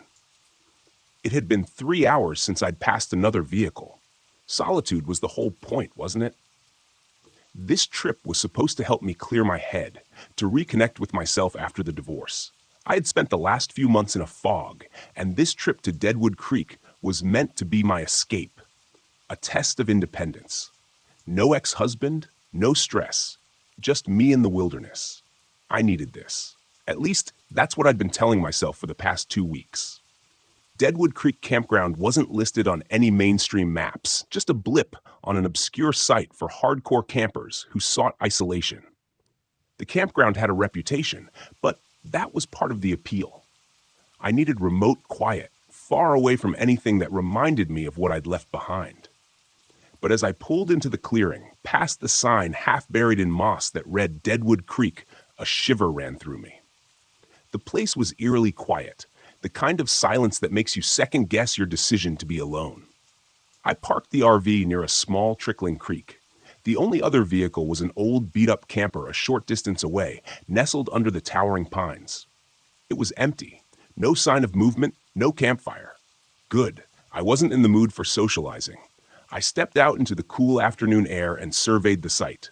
The woods were thick, ancient. The ground was littered with pine needles, muffling the sound of my footsteps. A perfect retreat. I set up camp, unfolding my chair and setting my mug of tea beside me as I sat by the creek, listening to the soft gurgle of the water. It was peaceful, just as I'd hoped. But after a while, the peace felt off, too still. The air grew heavy, pressing down on me, and the silence wasn't comforting anymore. It was oppressive. My mind wandered back to the stories I'd read online, the rumors about Deadwood Creek's dark history. This used to be a mining settlement during the gold rush, or so the tale went. Dozens of men had come to find their fortunes, but most found only death. Mysterious disappearances, bodies never recovered. Some say the men still haunt the place, bound to the land, working their endless shifts beneath the earth. I dismissed it at first, chalking it up to local folklore meant to spook tourists. But now, sitting alone in the fading light, the stories didn't seem so far-fetched. The wind rustled the trees, and I jumped at the sound. "Get it together, Hannah," I thought, rolling my eyes at my own nerves. I hadn't come all this way just to scare myself into leaving. That's when I saw him, a man standing near the edge of the campground, just at the tree line, leaning against a tree. He was tall, with broad shoulders and a scruffy beard, his clothes worn and dirty as if he'd been out here for weeks. His gaze was fixed on me. I waved awkwardly, and he lifted a hand in response before slowly walking over. "Didn't mean to spook you," he said, his voice easy, almost too casual. "Didn't expect anyone else out here this late in the season." "I wasn't expecting anyone either," I replied, forcing a smile. "Just needed some time alone, you know?" "Yeah, I get that," he chuckled, though the sound didn't quite reach his eyes. "I'm Rick, by the way. Been coming here for years." I nodded, unsure what to say. Rick had the look of someone who belonged out here, who knew the woods like the back of his hand. I didn't. "Be careful out here," Rick said after a pause, his gaze drifting toward the woods. "Deadwood Creek's got a history. Strange things happen when the sun goes down." My skin prickled at his words, but I forced myself to laugh. "Let me guess. Ghost stories? Miners and all that?" Rick's expression didn't change. "Something like that. Just don't stray too far from your camp." He turned and walked back to his camper without another word, leaving me with a knot of unease in my stomach. That night, I couldn't sleep. The RV was quiet, the temperature inside dropping faster than I expected. I wrapped myself in blankets and tried to ignore the feeling that something was wrong. Then the sound started. At first, I thought it was the wind, but soon I realized it was more than that. Faint at first, barely perceptible. A rhythmic clinking echoed from the direction of the creek. It sounded like tools, mining tools, pickaxes striking rock. I bolted upright in bed, my heart pounding. No, I was just imagining it. This was what I came here for, solitude. But I couldn't shake the sound. It was getting louder, the metallic rhythm persistent, almost like a heartbeat. I grabbed a flashlight and climbed out of the RV, my breath visible in the cold night air. The forest was a wall of darkness, the trees looming overhead like silent sentinels. The sound of the creek was louder now, rushing over rocks, and I could swear I heard voices, whispers carried on the wind. My flashlight beam swept across the campsite, catching nothing but trees and the faint shimmer of water. But then I saw them. Figures, shadowy, half-formed shapes moving by the creek. Their outlines faint but unmistakably human. They moved like they were working, digging, swinging pickaxes in time with the clinking sound. My throat tightened as I realized they weren't there in the normal sense. They were translucent, faded. I stumbled back, my mind scrambling to make sense of it. Ghosts? No, that was impossible. I backed toward the RV, my pulse racing, but as I turned, I nearly collided with Rick. "Easy," he said, raising his hands. "I saw your light, thought I'd come check on you." I couldn't find the words to explain what I'd just seen. But Rick didn't need me to. He just looked over at the creek and nodded, his face unreadable. "They come out at night, the miners. Been here for over a century, trapped in their own hell." I swallowed hard, trying to suppress the rising panic. "You mean you know about this? What is this place?" Rick gave a half smile, though it was more sad than comforting. "Deadwood Creek. These men came here to find gold, but all they found was death. Now they're stuck here, working the land forever.